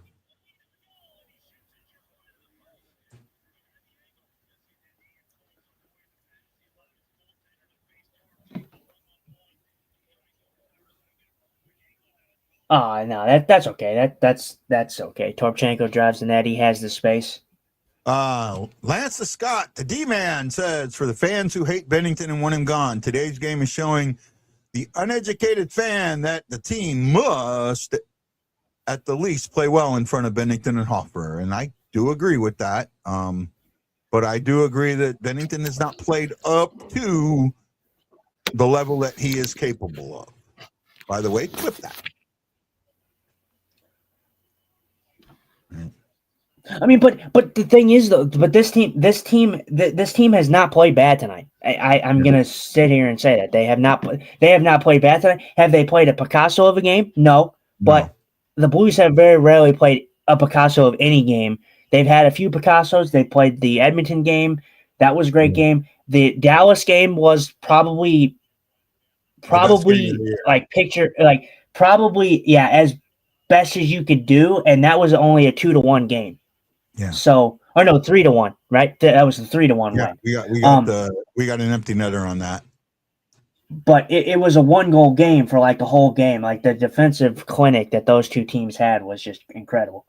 But we've had some good games, like games that they've pretty much almost been perfect. But this game has not been perfect, but they have had chances in this game. Yeah, the milk has been good. I'm not looking at this game going, oh my God, they screwed it up. They didn't play. This is a game. If they lose this, okay. I'm going to say right now, unless the floodgates open, I'm going to say this is a good loss, right? You played a team ahead of you in the standings. You played them hard. You got behind. You tried to come back, and it just fell short. Okay, I'll be okay with that. Well, and I will say Hofer in this game. Hofer, the rebound, the first goal wasn't on him. The second goal, I will say he probably should have had. The Lawson Krause goal, he should have had. The third goal, what was the third goal? Yeah, the third goal was that was a wide open. He was wide open. Yeah, he had no chance. That was a bad missed coverage by Snuggerud. Snuggerud missed an assignment. And then the fourth goal was a bad penalty that should have never been called. Yeah. And they got scored on. 4-on-4. It should have been 4-on-4, not a power play. Well, no, technically, no. For me, I think first of all, if you embellish, it should not be a penalty on the player that delivered that initial thing that you called. Like, he delivered. Here's the thing. First of all, he did hit him above the head with the stick. Yes, he barely touched him. I get it. But the reaction afterwards was over the top for what it was. Well, and that's why I think I don't have a problem in that instance giving both players the penalty.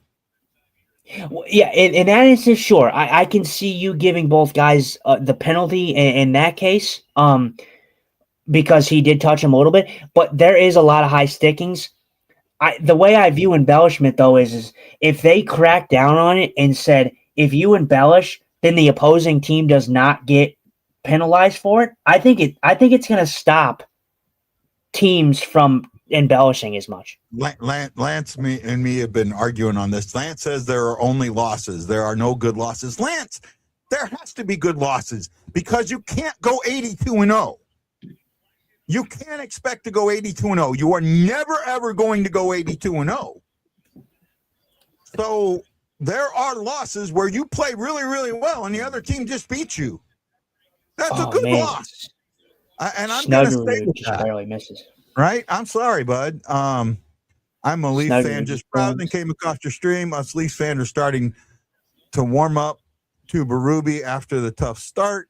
I know it's off topic. I used to love the rivalry between St. Louis and Toronto. We talked about that a little earlier today when Toronto was in the Norris division. I am not a Berube fan. I have not been a Berube fan. And I'm surprised. I don't think he's going to last another year there. I don't. And also, I didn't catch the name when you read it, but thanks for joining the show. Yeah, don't apologize for going off topic. That's what we like to do. We like to keep it raw. We like to keep it genuine. We like to keep it organic.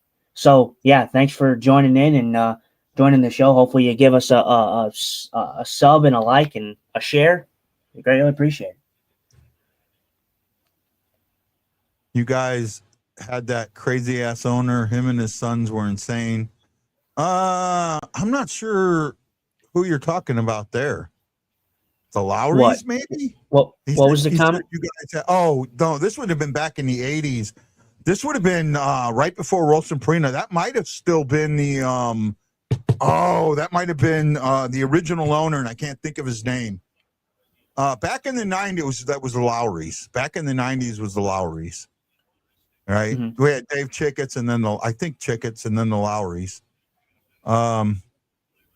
If there are bad losses, there are good losses. Yeah, I believe that. I know. Oh wow, he used to fight me on that. He's now with me. Late 80s. Yeah, I think that was that might have been not, if not Chickets. I know who you're talking about. I think Lance, I'm going to play devil's advocate here and kind of combine both of your theories on this one. I do agree, Lance, that yeah, you're losing. As a Blues fan right now, you can't afford losing. I mean, these were two big games. The Blues needed to win these two. I mean, this game isn't over yet, but I mean, technically, I'm going to, like I said, I'm still going to be kind of the dickish about this. The game was over after the penalty was called and they scored. The game was over. But these were two games that the Blues needed to win. There were divisional games. These Utah is ahead of you. Chicago was below you. Now I think Chicago's ahead of you, and now Utah is further ahead of you now.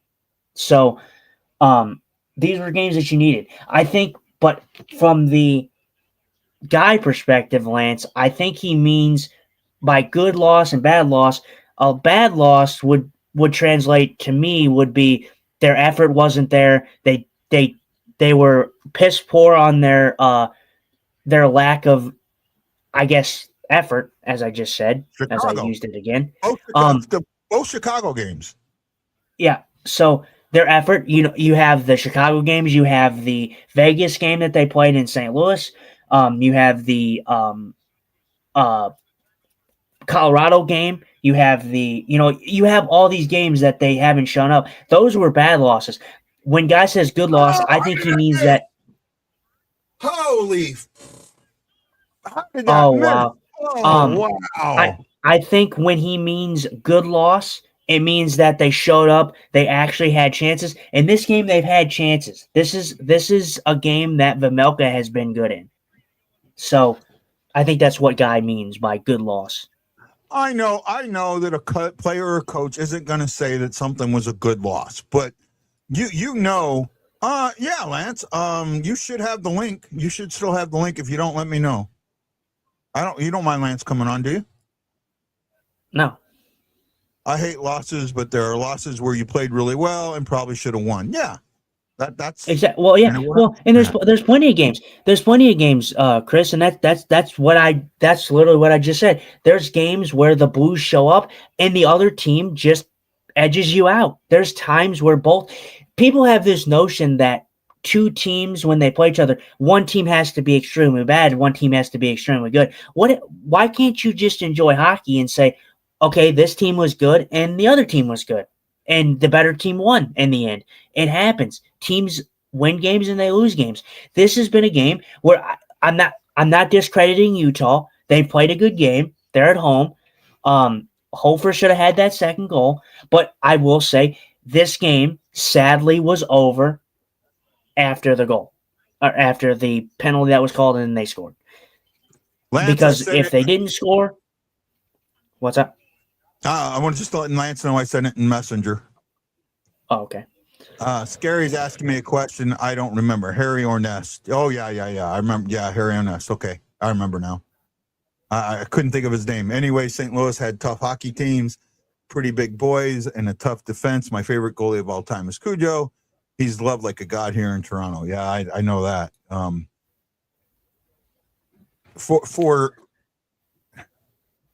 I understand what Lance is saying. I really do. But if I'm a GM, right? If I'm a GM and I'm going back and I'm building my team, I'm looking at the season and I'm going, this team played well. That team played well. This team did this. My team played well. We lost. Okay. You got to understand, as a player, maybe you don't accept every loss, but as somebody, as a fan or media or something, when you're writing, when media is writing, when it's a good loss, when they write about a good loss, right? And that's what I'm talking about. I do get your point. Lance. Can you hear us, bud? Yep, I can hear you. Okay. I just want to explain what I meant. Okay. In losses, yes, the good thing about a loss is you can learn from your mistakes. A good thing about a loss is you can learn from your mistakes. If you play hard and you lose 5-4, was the effort there? Yes.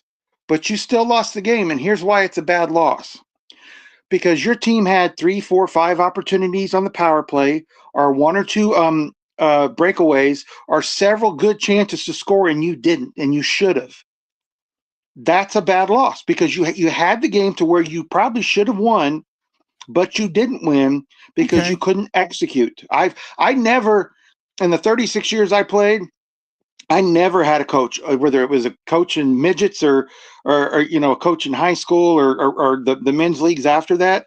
Yeah. Not once did I ever hear a player say, "Man, we lost 4-3. That we lost, but that's a good loss." And I've never heard a coach say that either. I've heard coaches say, "Great effort, guys. We came up a little bit short. There's a lot we need to learn from. Go get them next time." But he didn't say it was a good loss. That's a backwards way of saying good loss. That's a backwards way. And I will guarantee you, if you polled every NHL player, when you lose, regardless of it being blown out or a low score, you lose an OT, you lose in shootout, would you call those good losses? I'll guarantee you 85 to 90% of those players will say no. Because I'm going to tell you, losses killed me. On the record, I think you're right. Off the record, maybe not. Losses, you don't need a coach to tell you it was a bad loss. If you do, then you're not a good player. Players know when they didn't play good. Goalies know when they weren't playing well. Fair enough. I do understand where you're coming from, and I do understand your point that, hey, we played well. We only lost by 1 goal. We kept them there the whole time. I do understand that. And the way I look at it is that, but we need to improve and we need to get better. That way we don't lose these games like that. But I think we're kind of getting around to very similar sayings. You're just saying them in a different way. But I can't look at this game and go, the Blues played bad in this game. No, I don't think they've played bad. I think that's what I mean by a good loss. What's hurt them is in front of the net. They're not clearing guys out in front of the net. Schmaltz should have never sat there that long by himself right in front of that goal. Yeah. Oh, I'm with you. I understand. Well, I will say this, Justin has been on this all season. I haven't, but I'm getting there. The officiating in the NHL is going downhill, right?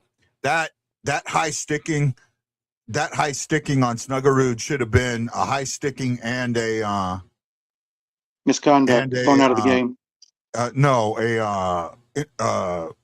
Embellishment. He barely touches him on the head, just barely touches him, and he's throwing his head back like he got, elbowed with the 15 tons of bricks, and now the game's going to be sealed. Do you not believe it or not? I almost nailed this game. Nope. I almost nailed this game. Did I say 5-3 or 5-2, Justin? I think he might have said 5-2. I can't remember. I know Doug said 5-3, but yeah, just why. But yeah, I get it. But like I said, this is the second game, back-to-back games where we've seen something like this. Obviously, the what is it? The penalty against Chicago, that was a high stick on the Blues, and it was his own player that hit him. Yeah. So I mean, the momentum of that game, and I get what you were talking about there. I think I've tried to tell you guys this, and you can believe me and you can not believe me. But after the investigations into the NBA and MLB on the officiating and the players throwing games, it is going on within the NHL. NHL players are being investigated for it. NHL coaches are being investigated for it. Equipment managers, so on and so forth. Behind the scenes, the DOJ is investigating every major sport, including the NHL, for gambling. I know that. I know that for a fact, and here's why. I have a friend who's in the FBI, and her office isn't handling this, but another office is, and she knows those people. And she told me, she says, we're investigating every major league. And I said, the NHL? She goes, yes. I could see it. I could see it. I agree. Lance, I'm sure you've watched. I'm on the betting bandwagon. I certainly do think that there's betting in the NHL. I don't think it's rigged. I mean, I guess technically, if it's betting and if players are throwing games, technically that would be kind of a form of rigging. But I would say betting is where I'm leaning towards for the NHL. They're looking at the refs first and some of the players, but they started with the refs and then they're going to move to because like you said, I've watched hundreds of games this year. Yeah. And I'm going to tell you, I've never seen such bad refereeing in my life. And I know we say that every year, but you know, when's the year going to say that, man, the refs got better this year? It just continues to get worse and worse. They still cannot define what goalie interference is. Yeah.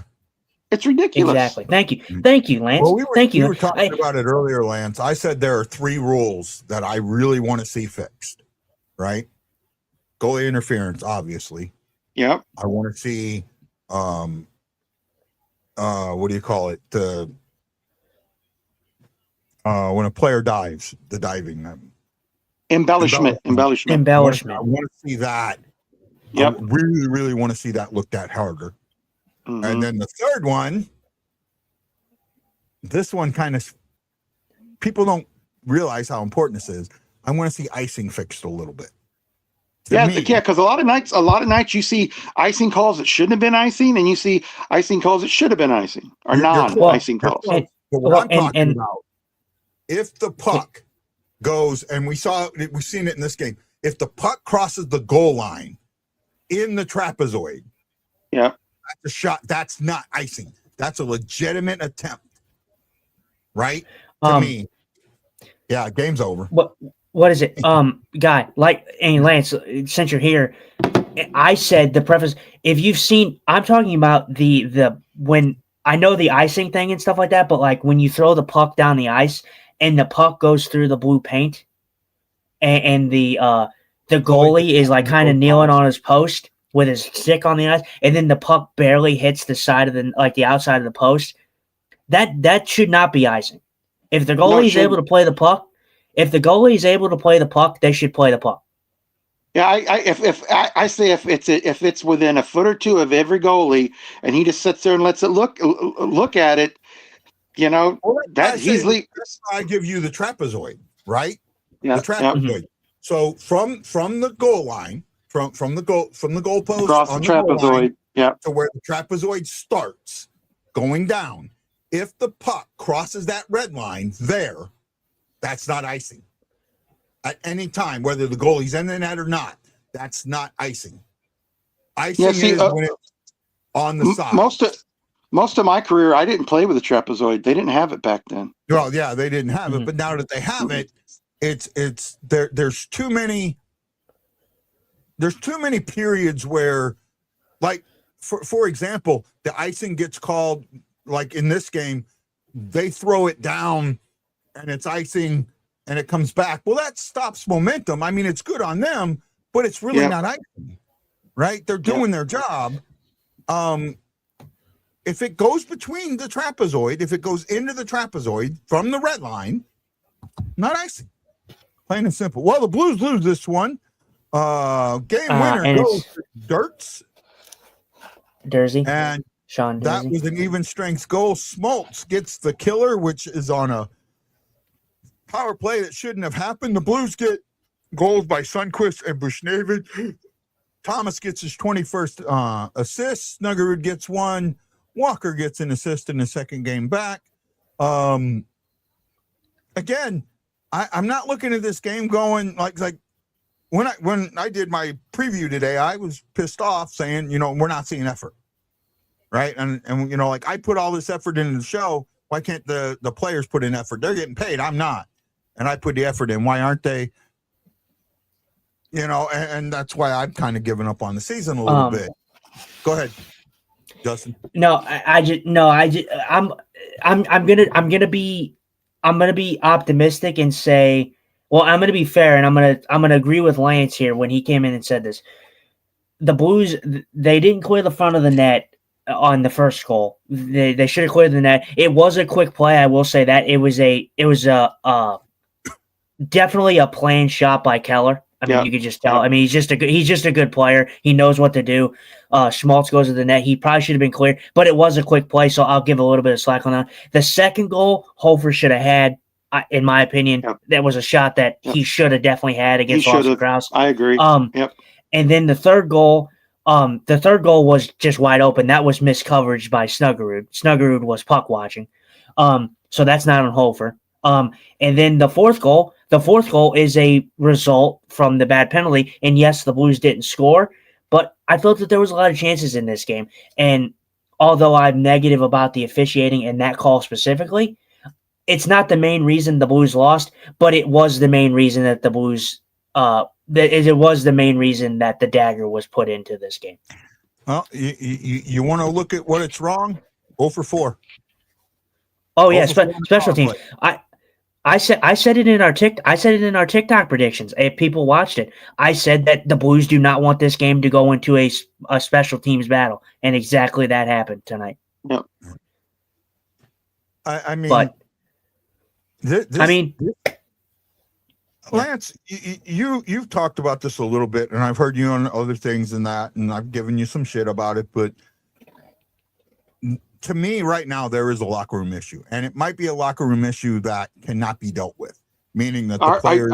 I posted that last week on Twitter. Right. I think. The There is an issue. There's players that are causing it have contracts that are not tradable. What oh man, could, and me and Justin talked about it, and I don't know if you've heard us say it, but I'm going to ask you, what could the Blues do right now to fix the locker room or to fix what's wrong? Well, I think they're going to have to make a change or two, and I don't think they can be small changes. I'm not talking about, putting Joseph on waivers or a guy like that. That's not going to fix it. There's a lot of talks around the NHL where people are talking about the Blues are getting calls about Robert Thomas because of his off year. And people are wondering how much that would take. And I told the guy on a response, I wouldn't get rid of Robert Thomas no matter what. He's not having a terrible year. He's just not having a Robert Thomas year. Yeah. And I said I would want two first round picks, unprotected. So in other words, if you finish fifth, I still get that pick. 2 first round picks and an existing player that can play for the team right now that's NHL ready. Anything less than that, I wouldn't touch trading Robert Thomas. No, I wouldn't either. Robert Tom, for me, Lance, I know that you've kind of went back on me about Bennington and like I said, I see your point on him as well. But if I'm trading one of the two guys that got the massive contracts, I'm sorry, but I am 100% shipping Jordan Kyrou over Robert Thomas. Robert Thomas is your guy. Have you watched Kyrou's defense and the way he attacks the puck in his own end when other people get the puck lately? He's been very good at that this year, going after people who have the puck. His defensive and his defensive ability has been great. And he's been he's been a bright spot when it comes to the two-way game. But I want to pivot to this because I was the one who said that Kyrou, his ability defensively two-way has been such improved. And Guy, and I hate to throw you under the bus here, Guy, but you were like, no, we need Jordan Kyrou to score goals. And I love that Lance comes on here and he's saying, well, look at the two-way game of Jordan Kyrou. He's been great. So I'm glad to see that people actually see that the two-way game is valuable. It's not just the scoring. At the expense of his offensive game. He needs to score goals. If he's paying so much attention to defense that he's not scoring goals, he's not earning his freaking paycheck. Well, if we all remember, under Berube, his goals went down. Last year, the partial year, after Montgomery came in, he started playing much better offensively. Yeah, he did. I mean, his offensive game has like.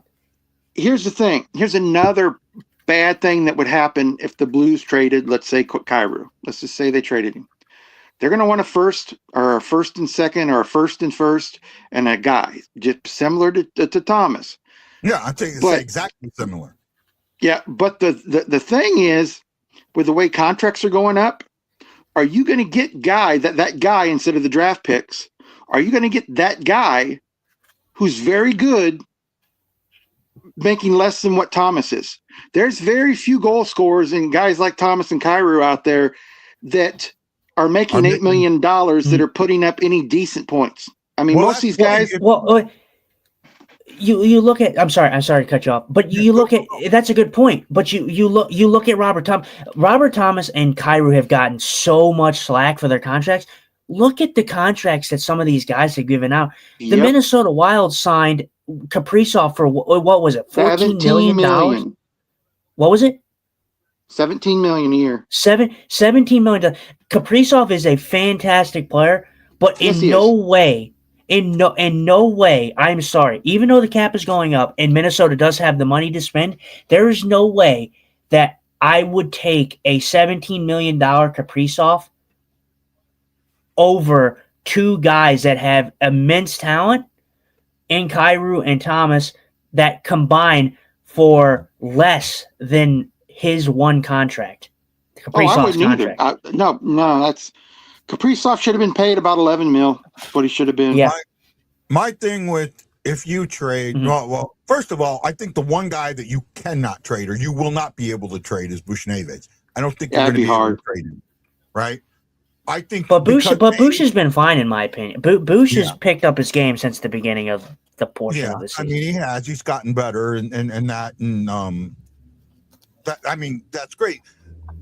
If you trade Kyrou or Thomas, you can't eat contract. That's got to be a dollar for dollar trade.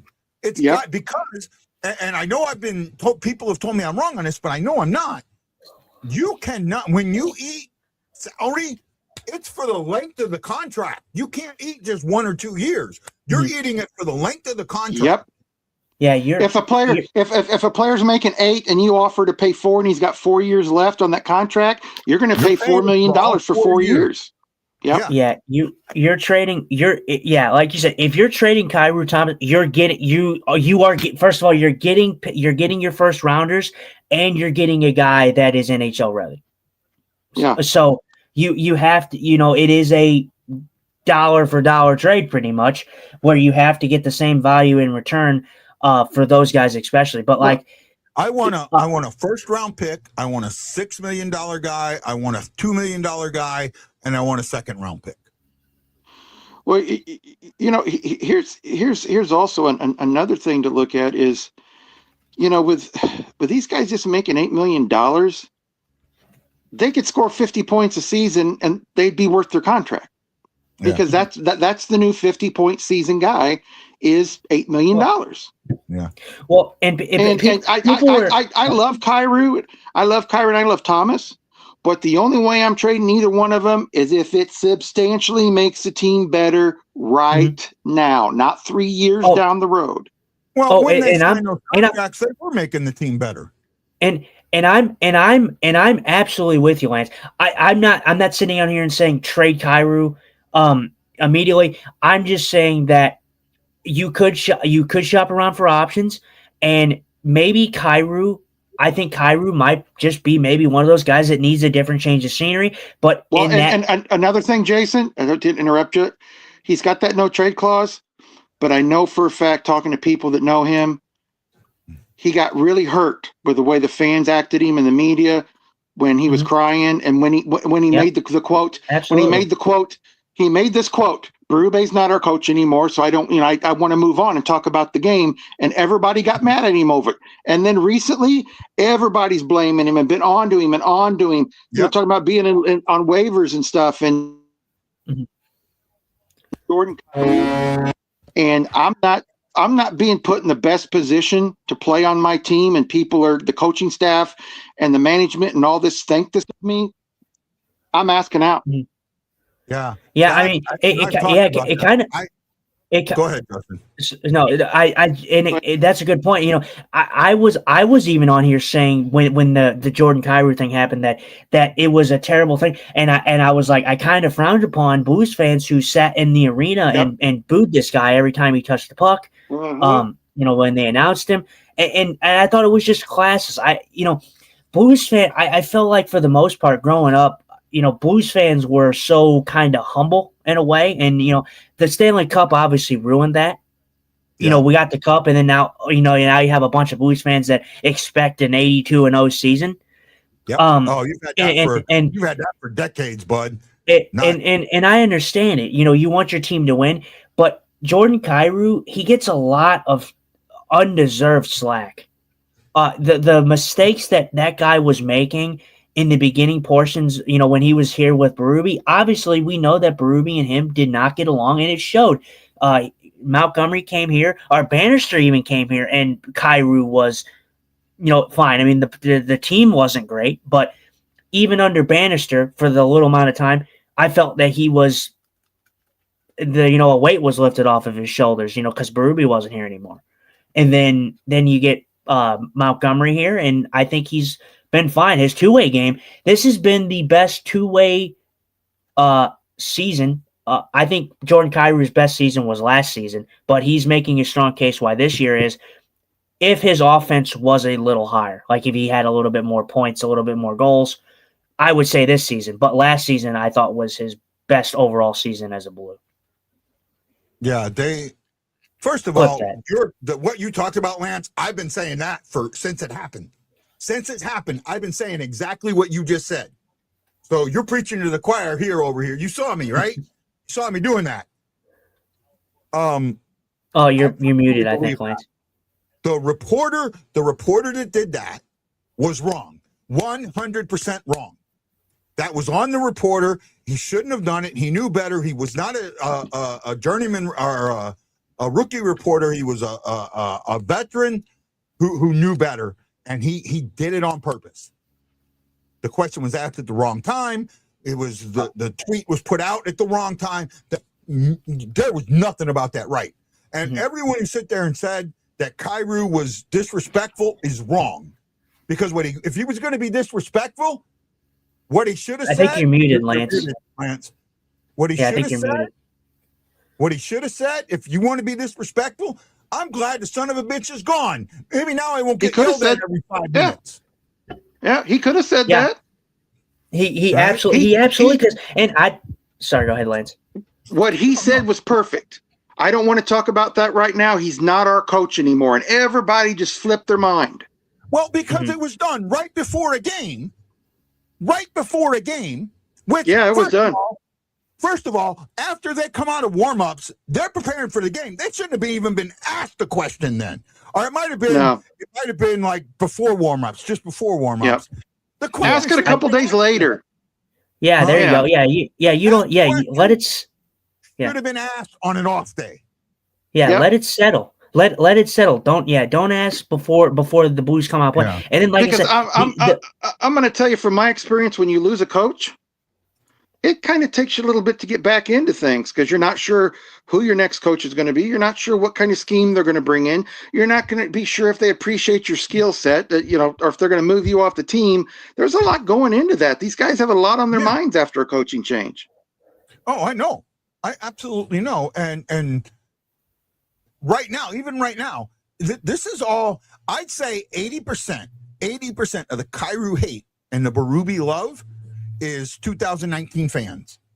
People that never watched a effing hockey game before 2019, before the playoffs, all of a sudden, and I heard it in one game I was at last year, the home opener. I went off on Berube, and the people that were around me down in the lower level, they did not like me at all. Right? Yeah. When I've been to games, I mentioned to people, man, I'm just glad Berube's gone, and they look at me like I'm an idiot. Yeah, because you don't understand. The cup was great. We had 2 more cups on us. We could have had 2 more cups, and we lost both of those cups. Well, we lost one of those cups directly due to Berube, and I think the second cup might have had a little bit to do with him. Right? Well, I think what had a little bit to do with him. Yeah, here was my issue with him. I think they could have won the cup in 2021 or in 1920. 20, yeah. After winning it, they could have won another cup. Yep. But he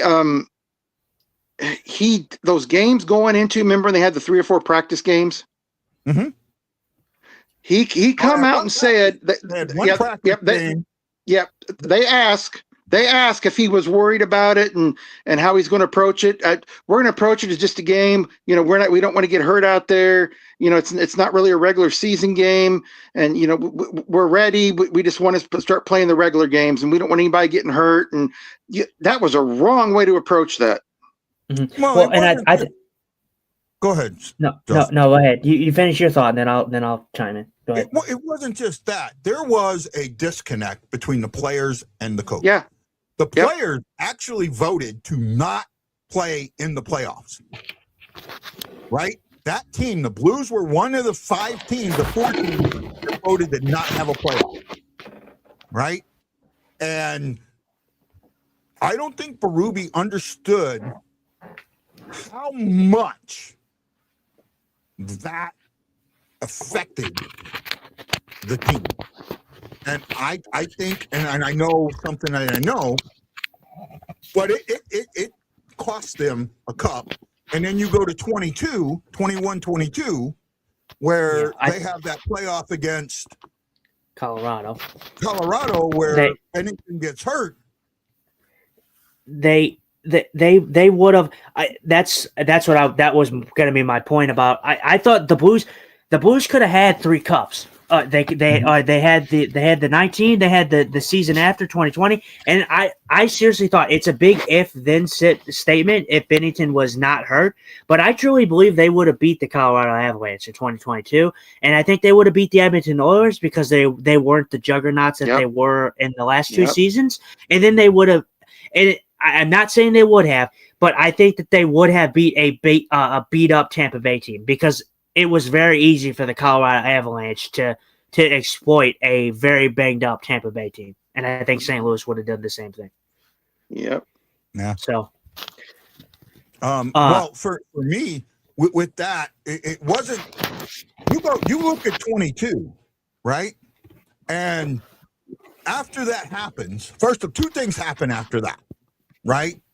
Thing number 1, anything throwing the water bottle at Kadri, that person shouldn't have happened. Second thing was Berube coming out and harping on it. That was coach. That was interference. That was this. That was that. If he'd have done the exact same thing he did in 19 with the hand pass, we're over it. We're ready for the next one. We're ready for the next game. The fans don't send the death threat. They didn't send any death threats to San Jose. No, I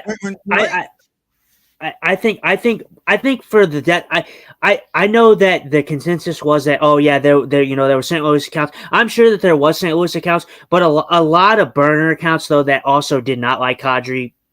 Also, that may have not even been St. Louis fans, just burner accounts were also doing that stuff too. So I will say the general consensus was that Blues fans were they're racist, they're terrible people. Not every not every St. Louis. I think for the most part, Blues fans are passionate. St. Louis fans in general about our sports are passionate about anything that they do with sports. But I think that St. Louis fans are usually pretty humble. And they were humble, especially before the cup. When they got the cup, you saw a lot of those fans that wanted to see the 82s and O's. They wanted the Blues to win every game. If something didn't go their way, they bitched and complained and were very classless towards different fan bases. And now St. Louis fans are getting bad raps for being bad fans because of fans like that. Clip that. Yeah, well, I mean, it basically it's still the bandwagon fans, right? it is. It's the bandwagon fans, and it has hurt this team. And the big problem, and this is probably something that hasn't been looked at, the Blues win that cup, and they take full advantage of it. They jack prices up all around, right, to get all these bandwagon fans that hadn't been there before, and they alienated some of their diehard fan base. And now that they're struggling, they need that diehard fan base. This is what the Cardinals did. The Cardinals did it. And look now. The best fans in baseball are telling Cardinals management, "You suck." Blues fans are. I think they're very, very, very close to the same revolt, the same protest. The Blues, in my opinion, and Lance, I know that you haven't been on with us in a minute. I'm glad to have you back on. But I've said this. I'm with you. I think if the Blues make a move, it is not going to be, some Joseph but put on waivers. It's not going to be some safe move. I said it before. The Blues need to stop playing it Sesame Street safe. They need to create some chaos, and they need to take a chance. And clearly, we've had this discussion. Obviously, us three agree that Jordan Kyrou and Thomas should not be traded unless you get the right return for those guys. But big return. As for everything else, this team needs to change, and the management needs to stop playing it Sesame Street safe. Mix it up. The thing is, that whole question was based around my thought process that the only thing they can do right now to shake up the locker room is take the C from Shin. That was the purpose of that question. Boy, did we go a long way off that. Yeah, I would, in all honesty, I know there's other people that they want to have the C, like Thomas. I know he's a young guy, but man, he represents everything you want a Blue to be. Hard worker, gets goals. I know he's young, but I'd give it to Jake Neighbors. Not yet. Not yet. I got to give it to Thomas. I would, because guy, if you notice after everybody scores, or if you see them on the bench, he's talking a lot to the other players. He's talking more to the other players and getting them to do things a lot more than Braden Shin is, and a lot more than Robert Thomas is. I'd actually like to chip on this one, and I don't hate it, Lance. I really don't. That would be a move to me. That would be not playing it Sesame Street safe. You're saying, hey, this is a young guy. Let's give him the captaincy. Let's see what we're wrong with it. But I'm going to run this by you guys. And obviously, I may get some slack on this one. I may get disagreements from you guys. I think they stripped Shin of the captaincy, and they don't name any captain. Yeah, well, you wouldn't. I think that you hold off until you find the solidifying guy that you want to be the captain, and then you slap the C on him. Don't rush. You don't need to do anything. And like you said, they're not going to do that. But I think that you need to not have a captain until you really settle things down in this locker room and figure out, what pieces need to be shipped out and what pieces need to stay. Here's my, I don't hate the move of making Neighbors captain, but taking a 10,000 foot view, looking at it from above, I'm going, we got a locker room issue right now. We've had an issue before, supposedly, where a player was upset that he wasn't made a captain. If you skip somebody who is Alex Steen. Sorry, I didn't mean to say that. Supposedly next in line, would you be just compounding any locker room issue that you had? That would be, from the 10,000 foot view, something I would be wary of. Now, we've all said it. I think Robert Thomas is probably the guy that's going to get it. Mm-hmm. Okay, I'm a big Robert Thomas guy. As you guys know, Robert Thomas is my favorite player. Fantastic player. He's our franchise guy. I don't think you should trade him, like Lance said, unless you get a massive return for him. I think he's probably going to be your guy. I think Jake Neighbors carries himself with a lot of maturity for such a young age, so he would be a great choice for a captain. But my thing with Robert Thomas, there's one aspect of his game that I don't like, and it's not even on the ice. He's a great player. He's a playmaker. It's his attitude when things go bad. So when he misses the net, he's skating back slow. He's throwing his head up and not getting back into the play. that's something your captain can't do. If you're a captain, Yeah, you can't be you cannot be doing that attitude stuff. And we've talked about this. Yep. That is the one thing for me Robert Thomas struggles with severely is his attitude. Yep. If he misses a goal or a goal gets deflected and it doesn't go in, just the look on his face drops. And or he'll just look up at the sky. You don't want a guy like that as your captain. No. And that would be the only thing holding it back for me for having Thomas be your captain. I think that's something that Monty can work with, though. He could. I think that's something Montgomery is the type of players coach that I think could work with that. He probably could work things out, get it to be a little bit better. Fixable problem. One thing I want to talk about before we get off, if you guys don't mind a couple minutes. Yeah, I'm good. Justin? About 2 years ago, I warned people that the Blues are looking into building a new stadium. Everybody told me, no, they just renovated it 5 years ago. It's going to be great. It's going to be around 50, 60 years. Well, it is now 32 years old. And it is now the fourth or fifth oldest arena in the NHL. I've been warning people about this because I know the way the Blues are going to approach it, and I've been told the way the Blues are going to approach it. The Blues are going to want some local money from the state or whatever to build that new arena, or from the city. They're going to want a bunch of other people to help pay for it. And they have already started talking about it. They have already started plans, and people keep telling me I'm nuts. But I just wanted to tell you guys, because I know you don't think I'm totally crazy. I mean, I hope not, at least. But they are talking. They are already making plans for a new stadium. And I'm glad they are, because you can't all of a sudden be in a building 40, 45 years and go, oh, we need a new stadium. This one's falling apart. And then go, well, yeah, we'll build you one. It's going to take 3.5 years. You got to be in this old stadium for another 3.5 years. So the Blues are being pretty proactive. Mr. Stillman, Armstrong's been involved with it. I know this for a fact. And I don't think they want one right now, but I think in the next 2 or 3 years, you're going to start hearing them kind of putting that out there. Where would they want to put it?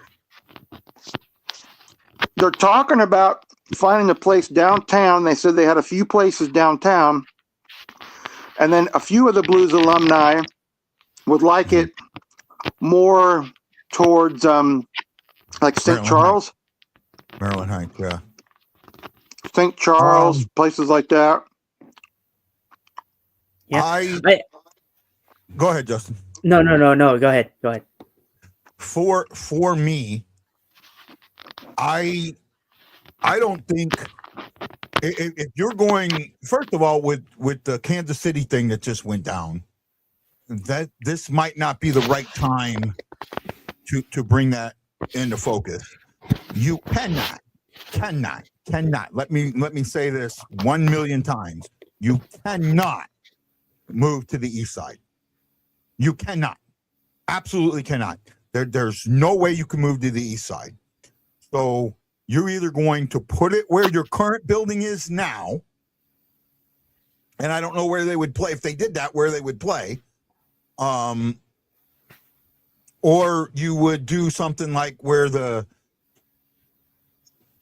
maybe they work with the Metrolink. You know how it kind of goes through that area, because that used to be a hangar over there that was a bar or whatever. You work with Metrolink to move or build within that area, right? And you maybe, once they tear the building down, Metrolink. But I don't know if Metrolink goes past United Center. I don't think it does. I think Enterprise Center is the last stop on that Metrolink right now. So, no, you can go further than that. You can? Okay. Yeah. That's what you could do. Yeah. Here's all I'm going to say. They're looking at three places in the St. Louis area, and yes, they are looking in Collinsville, Illinois. Can't do it. You cannot put it in Collinsville. You cannot take it. I don't think they're doing it. Here's one guy told me this. He says, Lance, it'd be good. He said, I think it would be good in Collinsville, Illinois for certain reasons, but bad for other reasons. He said they're putting that out there to put pressure on the city of St. Louis and the state of Missouri to help them build a new stadium eventually. They put that extra option out there to kind of scare them. I could see that. That makes sense, but Yeah. there's no way. No Yeah. way. Hey, I live over here, and it would only be a drive of about 5 minutes for me. But I Yeah. don't think it's the right place either. I don't. My Yeah, that'd be issue crazy. with North County, which is St. Louis County, North St. Louis County. You can't have it there. Well, I mean that's what you're talking about, somewhere in North St. Louis County. But I don't think you can go into St. Charles. I think if you go into St. Charles, now you're talking about moving it almost out of St. Louis. Like the 49ers, where they went. They basically moved out of San Francisco. Yeah. Well, I will tell you, they're not looking in North County because they feel the crime rate and the way that part of the city is. They don't want to be in that part of the city. I could see them trying to build something near where Centene is. That's possible. I'll say, yeah, that's possible. That's Maryland Heights. That's North City, North possible. North County. I could see that having their practice facility much closer. Yep. To their building. I can St. see Charles that. would be that too, but for me, you can't take that team out of the St. Louis city or county. It cannot go into St. Charles County. It can't go into Jefferson County. It can't go. I think the other one's Monroe County or whatever it is. That's between Jefferson County and St. Charles County. You just can't. Right? It's got to be in either St. Louis City or St. Louis County. Yeah. I just wanted you guys to be aware of it, and I know you believe me, even if it's just 50%. Believe me, I appreciate it. But I've put that online, and people just keep knocking me down, telling me I'm nuts. The stadium's only 32 years old. Yeah, that's old. I mean, 32 years is old, but I don't think you're crazy. I think it holds some validity, and Lance, it kind of, if you think about it, it kind of lines up because if you're thinking about doing something like that, the Blues, obviously, like it's the end game, and it's like you can't see into the future, but like if you think about it, you would hope that the Blues are Cup contenders by that point. Yeah. So that would also go along with that. I mean, it kind of makes sense. You had the Blues who were such a dominant team that made it into the playoffs for so many years. Then they fell off a bit. They made it into the playoffs, then fell off for a couple more years. Now they're kind of in the rebuild, retooling situation. And in a couple of years, they're going to be Cup contenders, I believe. And like you said, I think having a new stadium kind of builds into that in a way. Obviously, they're not building a new stadium because of that, but the timing of everything just seems picture perfect. Yeah, and they want the Blues to be playing their best heading into that building. Exactly. They don't want like a franchise team that comes in and they're bad and they're going to be bad the first year. They want the Blues to be at the top of their game. And from what they're saying, construction could start as early as 28, 29, 29, 30. So we're only a couple of years from it, which means within 18 months to 2 years. Huh? I could possibly see that. Yeah.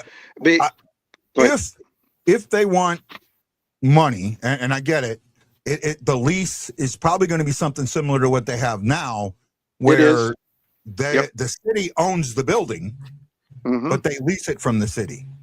Yep. Now, I've been told the lease is $1 a year. I don't believe that. There's no way. It's not $1 a year. It's got to be something that makes that building profitable. Yeah, it's not $1 a year. Yeah. So the building has to be profitable to the city of St. Louis, right? So that's where I'm at. Well, guys, that was a great show, man. Almost 4 hours. Wow, we really did it. Yeah. I unfortunately cannot do a show tomorrow. Go ahead, Justin. Oh, no. I just was saying I didn't know. I can't see who's obviously watching. So thanks to whoever was commenting. I don't know if anybody was commenting because we weren't really doing comments, but yeah, there was a thank couple you for commenting. that I felt like putting up. Right. Nothing I felt like putting up. I mean, and I think Sister J Day is like behind on us. Like what he's saying, what we were talking about 15 minutes ago. So I will say, say again. Go ahead, Justin. I'm sorry, man. No.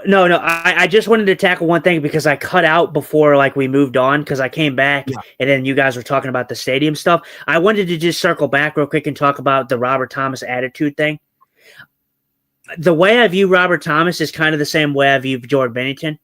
I think that they're just competitive players, and I think Jordan Bennington carries himself way better. He's obviously matured than what he was before in the beginning. I loved it. He wore his heart on his sleeve. He showed passion as a goaltender. I love that. But I view Robert Thomas kind of in the same light. I think that he gets frustrated. I think he needs to work on that attitude problem. But I think he's a competitive guy, and I think he just wants the best for the team and himself. He's a competitive guy. So I think that it more so leans to him being competitive, but I think he needs to find a better way of dealing with it than what he does. Clip it. And that's fair enough. That's fair enough, right? Well, guys, we got to end the show, man. We're at 4 hours, right? Wow. I'm glad I was able to get in. I had an MRI of my brain at 9 o'clock tonight, so I barely got back in time. No, are you? Oh, okay, wow. man? I don't have the results yet. Yeah. Well, I know what the results say. Ain't much up there. I knew you were going to say that or something else. Sir, do you have a brain? Because we can't find it. Find it, yeah. All I see in your skull is a big Blues emblem. Yeah. He got spoiled getting a cup as a rookie, and that's possible. But he also missed the majority of the finals because he got nailed by. He's had health issues. I don't know if I really agree with that completely. I don't think he got spoiled. I just think the way that he carries himself, I think he just needs to do better with his attitude. Like Lance says, when when its shot gets deflected or he misses the net wide, you hear you feel it, and you feel it, and I don't think it's like. My thing is not like towards himself because I think he's just hard on himself. He kind of shows that Ryan O'Reilly-esque factor to him where he is hard on himself. But my thing is when a teammate or something misses the net or something like that, and you see it on his face. That is my issue that lies with Thomas. So for anyone who says that I'm just a Thomas apologist or Glazer, I am a Thomas Glazer. I love him. I think he's a fantastic player, but that is the one issue. That is the one issue I have with Robert Thomas is his attitude. Yeah, and so, I've always looked at it this way: if you're going to trade a star, some people would call him elite and a superstar, but he's a star. If you're going to trade a star, you better get a star's worth back for him. Yep, I agree. Lance, dude, you do not know how many times I've had a conversation with detractors of obviously not Blues fans, but. Just fans that have seen Robert Thomas play, and they say that Robert Thomas is not a star. You're out of your freaking mind if you think Robert Thomas is not a star. I will tell you this right now. If Doug Armstrong called the other 31 teams and said, now working out here in St. Louis, I'm really looking to move Robert Thomas, what are you offering? I guarantee you all 31 of those teams would be on the phone with him for a week trying to work something out. Guarantee Absolutely. Right. Well, that was a great show. Like I said, final thoughts on the game. The Blues played a good game. Few missed defensive coverages. Terrible call that led the game to be pretty much over because after they scored the fourth goal, I knew it was over. I called it. Justin Scott, eagle eye, of course. I called it, of course. But when am I ever wrong? So I know people are going to give me slack for that, but I don't care. I'm glad you're so humble, Justin. So humble. I had to call it out. What did I say? I said, Guy, I told you I'd come at the end of the show, and I told everyone that I would say, I told you so. Yeah, that's exactly what I told you. Okay. I want to thank. Go out on a ledge there, either, bud. Yeah, I want to thank you guys for letting me. I want to thank you guys for letting me come on the last minute. I appreciate it. You said they were going to lose. They were already down 2-0 with 13 minutes to go. So no, what'd you say? No, I didn't say they were going to lose. I didn't say they were going to lose. What I'm saying is you didn't go out on much of a ledge there. It's not like they were up 4-2 and you said they were going to lose. They were down 4-2 with 13 minutes to go, and they had trouble putting the puck in the net almost the entire game. So, you got it right, but you didn't step out of too much of a ledge. That's all I'm saying. Yeah. Well, guys, thanks for having me on. I hope you hope you don't think I'm too crazy with my ideas out there. So no. We enjoy we enjoy the interaction. I feel like here in the last couple shows we've had a lot of interaction, way more than what we are used to. So I felt that we are getting up there. So that's good. Well, thanks again, guys. I'm gonna let you go. And the last 3 words I'm gonna say is "Let's go Blues." Let's go Blues. Go Okay, Blues. this is Guy, the Thank White you, Blues guys. fan. For my co-host Justin Eagle Eye Scott, saying a big, huge thank you to, I can't remember his name. Who was our guy here? Doug from Icebag Hockey Cards. Doug from Icebag Hockey Cards, and Lance and Scott. Thank you. Just too much things going through my head at one time. There is only one way to end this show. Justin, And how do we end this show? I think we got to ask, where are the girls? Where are they at, man? Let's go Blues. Let's go Blues. What are you wearing? A Canadian tuxedo. And I'm a hockey player. Let's go Blues. Who's late for dinner? Where are the boys? We're having spaghetti tonight. Where are the boys? Hawaii Blues fan. We're bleeding blue with you. Let's go Blues. Let's go Blues. Let's go Blues. This is Guy, the Hawaii Blues fan, letting you know that I am bleeding blue with you. And as always, it's Let's Go Blues. And we hope to see you Sunday night on the BlueNote Fan Report, 8 p.m. Central Standard Time, with our special guest, Prashard Owens. I'm going to try and get that show out tonight or tomorrow morning. We will not be here tomorrow because I have something to do. I apologize, but hey, hopefully the Blues do better against the Knights in Vegas.